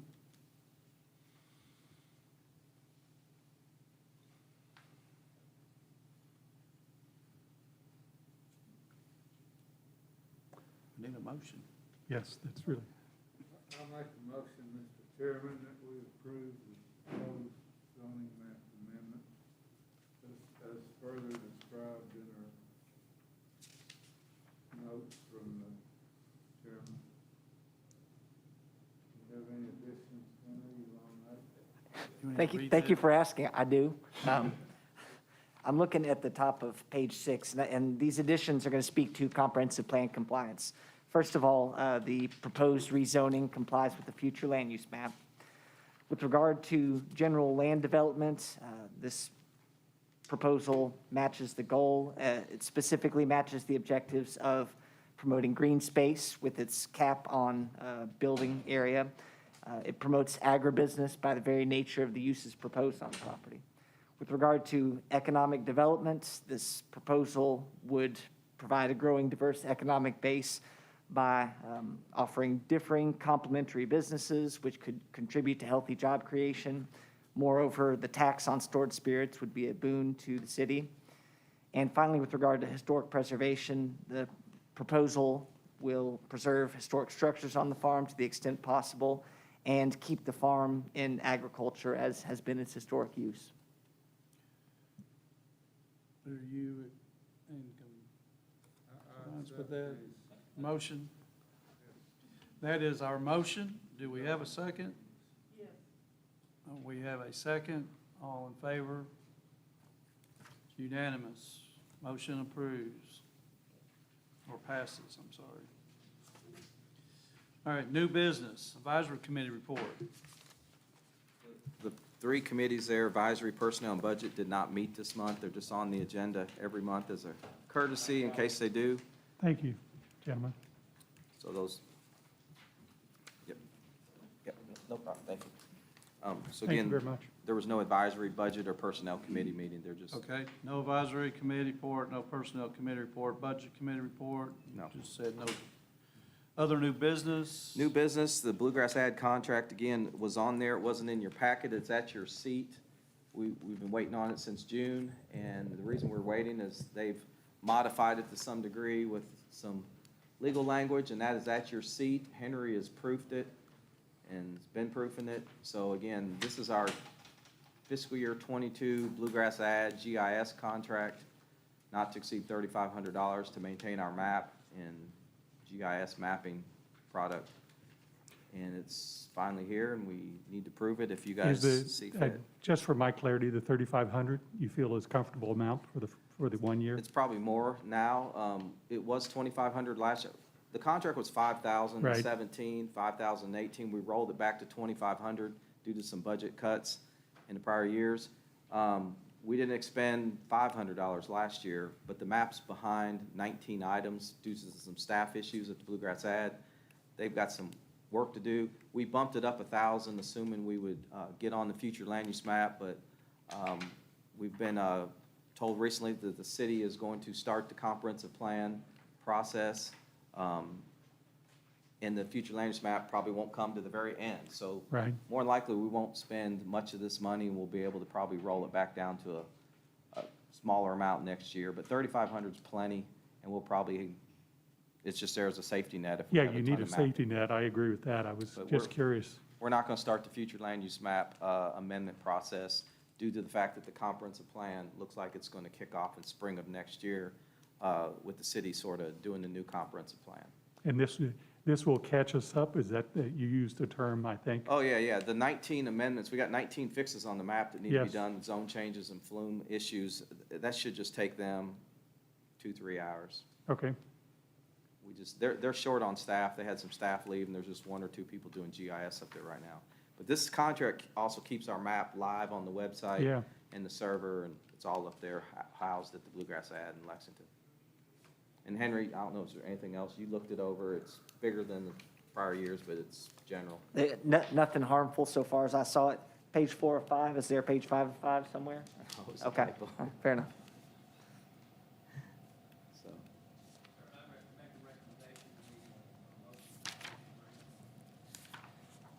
Okay, we have a motion. Then a second. All in favor? It's unanimous.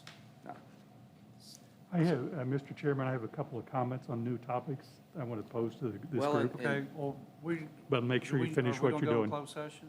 And we also have a need to go into closed session, and we can do that at the When we very come end. back I know out, it's if been a that's long okay with meeting. you. That's perfectly fine.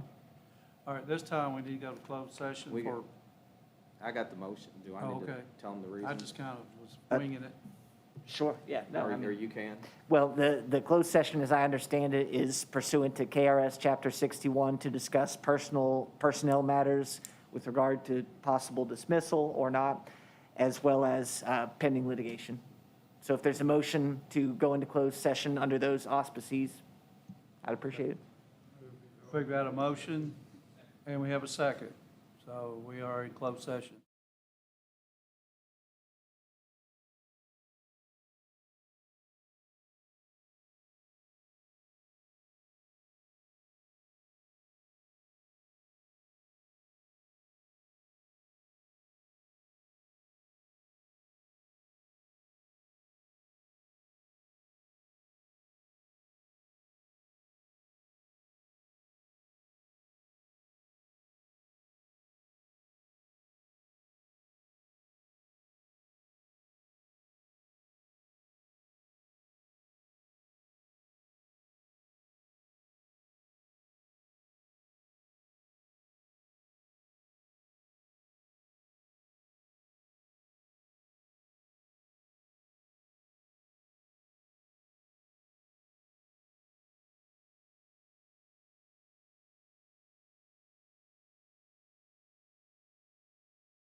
Mr. Chairman, I would ask for a motion to come out of closed session with no action taken on legal issues and a pending motion on personnel issues. Commissioner Sleets made a motion, we have a second. Or she seconded it. She moved and She Mr. moved Ruby. the motion, we need a second. Commissioner Griffin, second. All in favor? Motion passes. And the subject of the personnel discussion, no action to be taken on dismissal, but we have a motion pending to extend paid leave, pending a negative test on current illness to an employee who's out, pending the negative test on current illness and recession of symptoms through September 17th, with as-needed extensions subject to approval by the Personnel Committee. Who's going to make that motion? I move to accept that motion. We got a motion? Commissioner Ruby, and we got a second for Commissioner Sleet. All in favor? Motion passes. We've got someone want to make a comment. I've got one question, Vice Chairman Boyd brought to my attention. Have we reshuffled our committees or? That was one of my topics I was going to ask about committees. It needs to be done, and I have the list here, if that's what you all want to do. I'm sorry, did we step on? No, we're thinking the same way, which is great. I can tell everybody who's on what committees and what committees there are. Was that the comment? That was one of my two questions, yes. Okay. So we reelected chair and vice chair, but we have various committees that were assigned, and then we had some board members change. So I can tell you who's on the committees, and you guys could re-divvy up committee assignments at any time during the year, but we could do them now, or we could do them next month, whatever y'all I want. guess we just need to make sure we've got a sufficient amount of people on each committee. Yep. So right now we have, of course, this shows me kind of all our different levels here. We have chair, vice chair. The technical review committee, which is the committee looks at plats 2 weeks prior to the meeting, is Jim Boyd, Terry Manning, Steve Griffin. Sam's name's on there. He's been participating. I'm also on personnel, though. Yeah, and you Yeah. also are on personnel. So those are the four: Jim, Terry, Steve, and Sam. Personnel committee, which meets as needed, is, and it always includes the chair and vice chair. So that's Jeff and Jim, Sam and Steve Griffin. That is personnel. Budget committee, again, we can have more than 4, but we've historically had 3 or 4 on these committees. Budget committee, which meets 2-3 times a year, is Terry Manning, Rita Douglas, and Jeff Baird. Then the advisory committee, which very rarely meets, is the committee that looks at our documents. If we were to change the zoning ordinance, subregs, comp plan, that's proofs these documents before they go to the public hearing stage. That committee right now is just Jeff Baird and Ann Sleet. And again, that's due to the fact we had some members fall off the planning commission. There's a beautification member rep, that's Vince DiMartino. And then I serve on the Bluegrass Ad Regional Planning Council as planning staff, and it's mostly planning directors. So that's all the groups. So there's a role in personnel, budget, and the tech review, and I think that they seem to be all committee fully. I mean, on personnel, we used to only have 3. Mhm. and now we have The advisory, we used to have 3. 3, now we have 2. So we probably need to add somebody to the advisory. The other one's still fine to me now, unless anybody else has some suggestions. Well, we've got some folks not on any committees, because we got new members. Okay. That's one thing to note right there too, so. I guess that's part of my question. For those that are not on committees, if you, Beautification committee is Well, that's one person. You guys That's just sit, Vince. you guys sit on Vince that really as a loves rep. that. Hey, Vince would probably fight to give that up. He loves it. really loves that, He so. loves it. He's told me. But again, we have 2 new members here that are serving on no committee assignments right now, so that's where we may want to see where everyone wants to be as far as their, Somebody on the advisory committee. we do. And- I'm happy to serve on that. You interested in advisory? Yeah, I'd be happy to serve on Okay. that. And so. Who else is not on the committee? Mr. Ruby's not been on a committee. He just was appointed to the board. And again, we got 4 on tech review. You want to add one to the budget? Everything else is four. And- You wanna add and- one to the budget? Let me make sure I everyone was, maybe I wants was, to I stay was on. doing tech review because I have a general interest. I was curious in learning how that's concerned. But I'm also on personnel. I do have an engineering background, so tech review is That may be very what we easy. want to do, is Steve and Sam are on 2 committees both. Maybe there's one they prefer one over the other. I'll drop off the tech if you want. You want to stay on personnel? You. Okay. And you'd like to be on tech review? And I, Yeah, that'd be great. and I'm not, there's nothing critical on here unless, on the personnel issues, I could stay if you want. That's fine. Okay. So Sam, so you would fall off personnel. So personnel would be Yeah. Jeff, Jim, and Steve. Right, and I'll stay on tech. Tech review would be Jim, Terry, Tom, and Sam. And I like 4 on tech review, by the way, because we meet every month, and there's times members have to miss, and we need at least 2 in there, so it's kind of neat to have 4. When we had 3, there's been months where we only had 1 member, so. Yeah, the quorums, and you got Yeah. that minimum quorum, yeah. That committee meets every month, 2 weeks prior to P and Z to look at all the plats. Do we need to vote on that? Yeah, we'll have to ratify all these committee changes. And then the advisor would be Jeff, Ann, and Sally. I've written all those down, so. See, you might as well do that. We're good.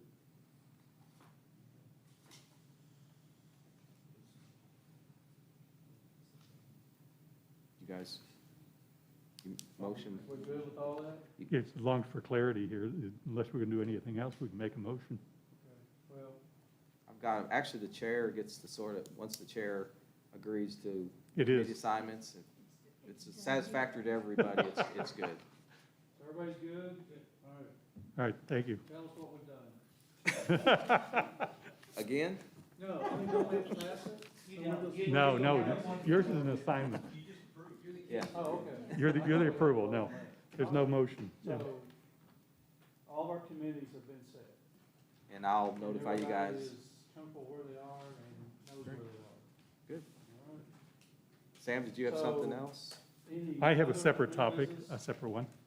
I had an observation that I did the other day, we were reading newspaper articles.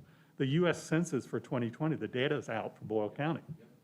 And it came to my mind, it's a question associated, Chapter 2 of the Comprehensive Plan has census data.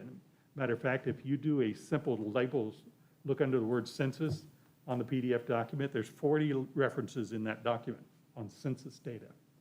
And my question had to do around with when is the appropriate time to consider those numbers in that document? So the census data's come out. I've seen them too. I saw the county demographic numbers where the county jumped over 30, city went to 17. Correct. Looked at the small cities. County overall saw 9.9% increase. Heavier percentage of that was in the county. The city saw like 6 and some change. But we grew as a county about 9, almost 10%. Ended up being just a couple thousand people from the 2010. But to your point, Chapter 2 of the comp plan has a lot of census demographic. As I mentioned earlier, it appears the city is going to start the comprehensive plan process separate. So I'm imagining all that's going to get done when the whole new comprehensive plan is, well, I understand they're going to write a new comprehensive plan through a contract with a independent consultant. And that's going to start in the spring of next year.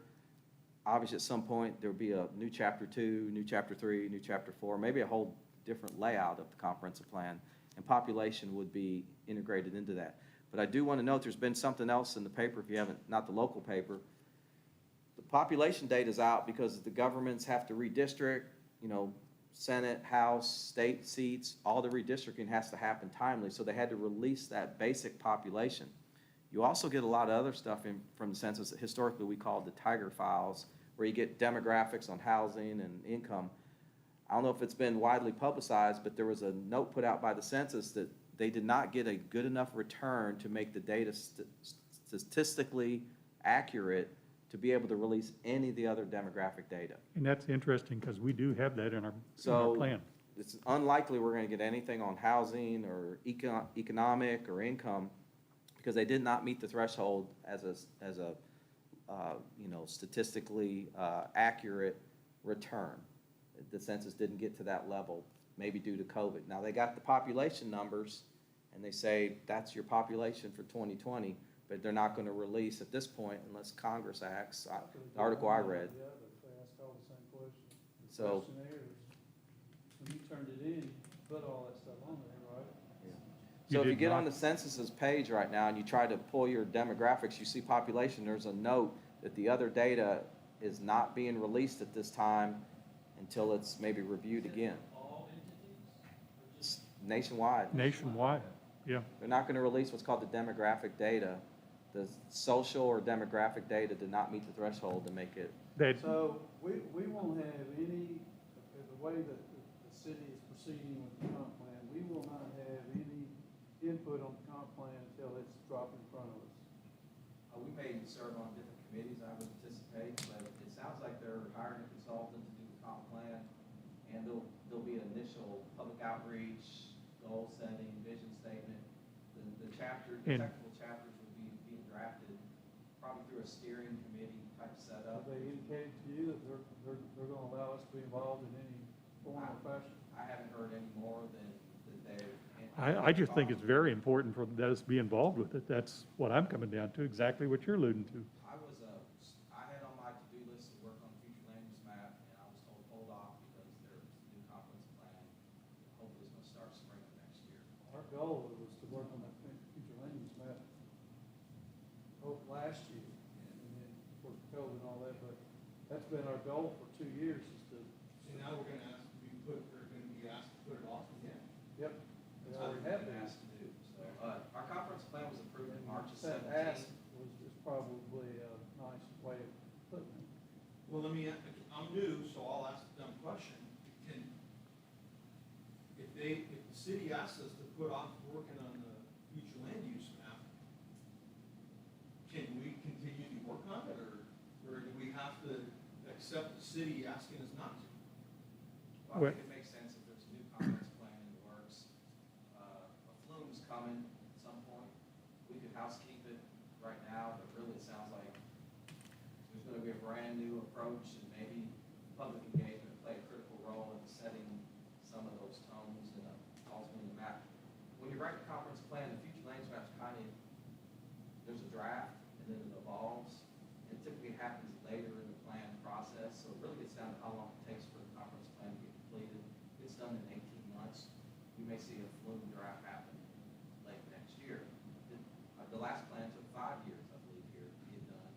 And the future land use map was debated right up to the end of the adoption of the plan. And it was chosen to, actually, we gutted it more than anything. We took a lot of stuff out.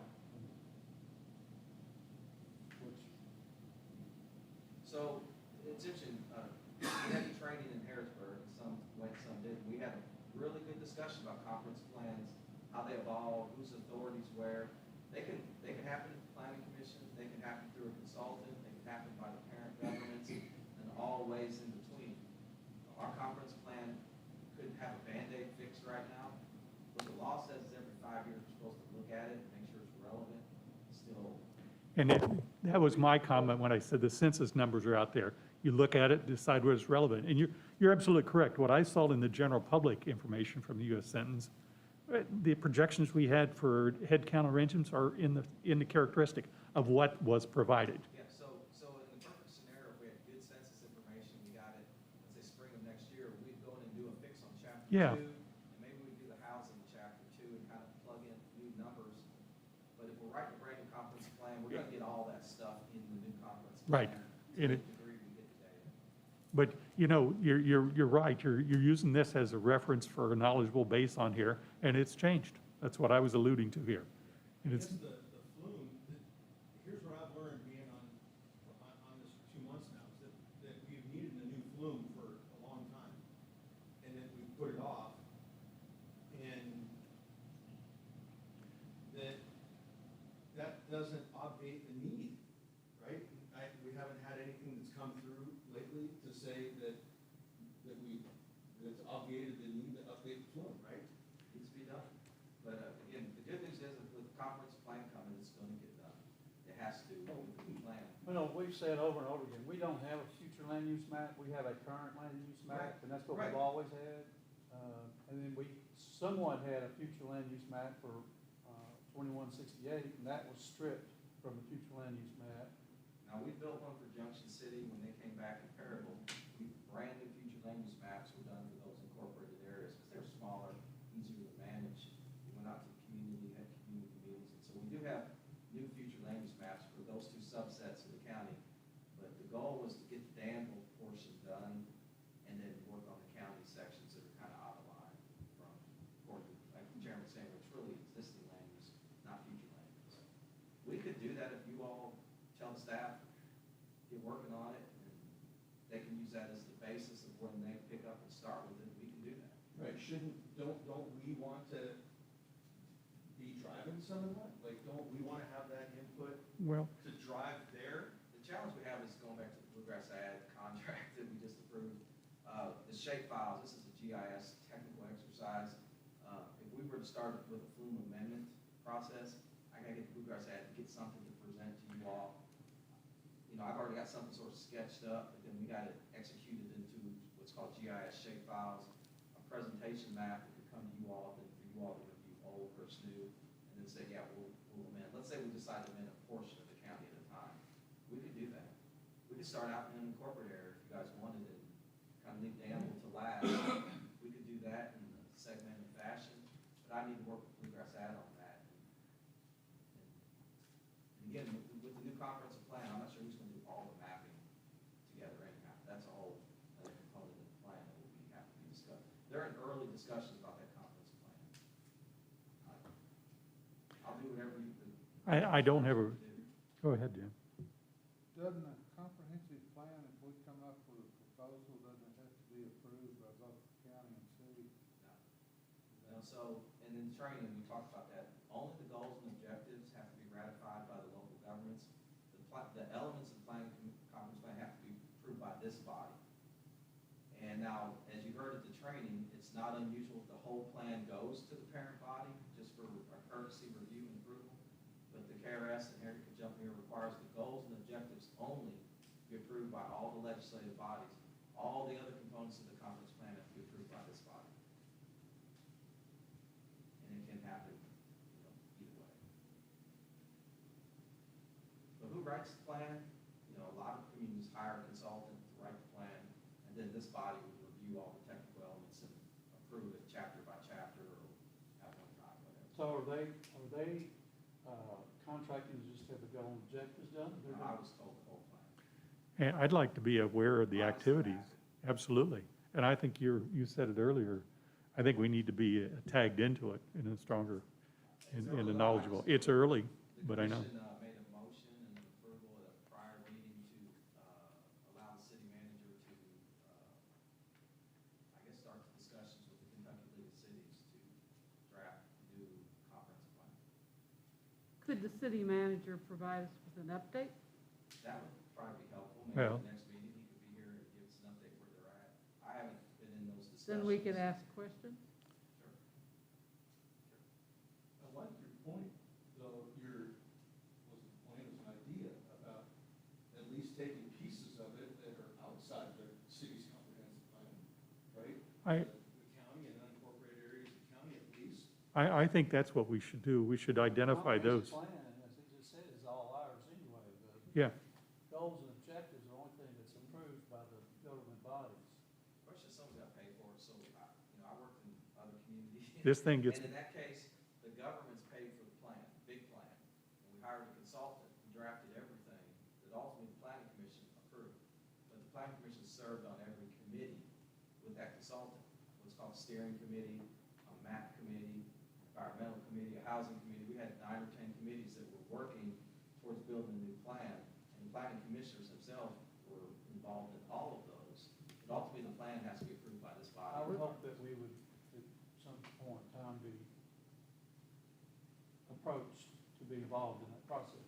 My guess is if they hire a consultant, there'll be a steering committee, and my guess is some of you all will participate. I do think we need to plan for that in the economics, the annual economics that we have in our group here. The budget needs to accommodate that travel and other things that are involved. No, the cities, we don't have a budget to write. I know we don't, that's the whole No, point. if there's a new conference plan being drafted, I'm assuming it's being had. But I'm referring to, if we're gonna spend time to do this and work outside, we need to plan to do that at some If point. we were gonna do If we're gonna something do it outside. in-house, it would be That's right. any conference. Well, plans that's or the way it's anything. always been done in the past anyway. Yeah, that's how it was done. It was done Yeah. in-house. So my suggestion is back to what you said, Tom, is take a look at what we have and see what minor adjustments we need to do to it initially, and go from there. We did put that in the budget for the Yes. GIS map and an extra $1,000. We And- assumed that we could, that would pay for them to get us a draft of these preliminary sections as we would start a housekeeping exercise with the future land use map. According to KRS, correct me if I'm wrong, but you don't have to do comp plan every 5 years. You have to address it. And if it doesn't, if it is deemed that it doesn't need to be changed, you can make, or you can make small changes or amendments, and you have done what KRS requires you to do. I mean, if you think about it, we're talking about the county having roughly a 9% increase in headcount. That's a minor change. Maybe that reflects the characteristic reason why you don't do any changes. It could be that. But you still have to make that conscious statement and decision. We reviewed the goals and objectives in late 18 and made a few minor tweaks, and those were re-ratified by the government, so I would say the shelf life on our plan is not March 1/17, it's actually late 18, 5 years ago from there. We made other amendments in the spring of 19, Junction came back in. So our comprehensive plan has had, I think, 3 or 4 amendments since it was adopted in March of 17. In the last It kind 5 of years. pushes the 5 years further out. So we don't, that 5-year window is not, it's something we have to be aware of, but it's not going to run in top of what we do. It's not on top of us, because we have Okay. made amendments and addressed it. So all I started with was a comment that the U.S. Census numbers are out for 2020. But this is the valid conversation. If we don't have any other new business, we have a motion to adjourn. Okay, got a motion. Second, Steve. No, I want to stay and talk some more. Adjourned.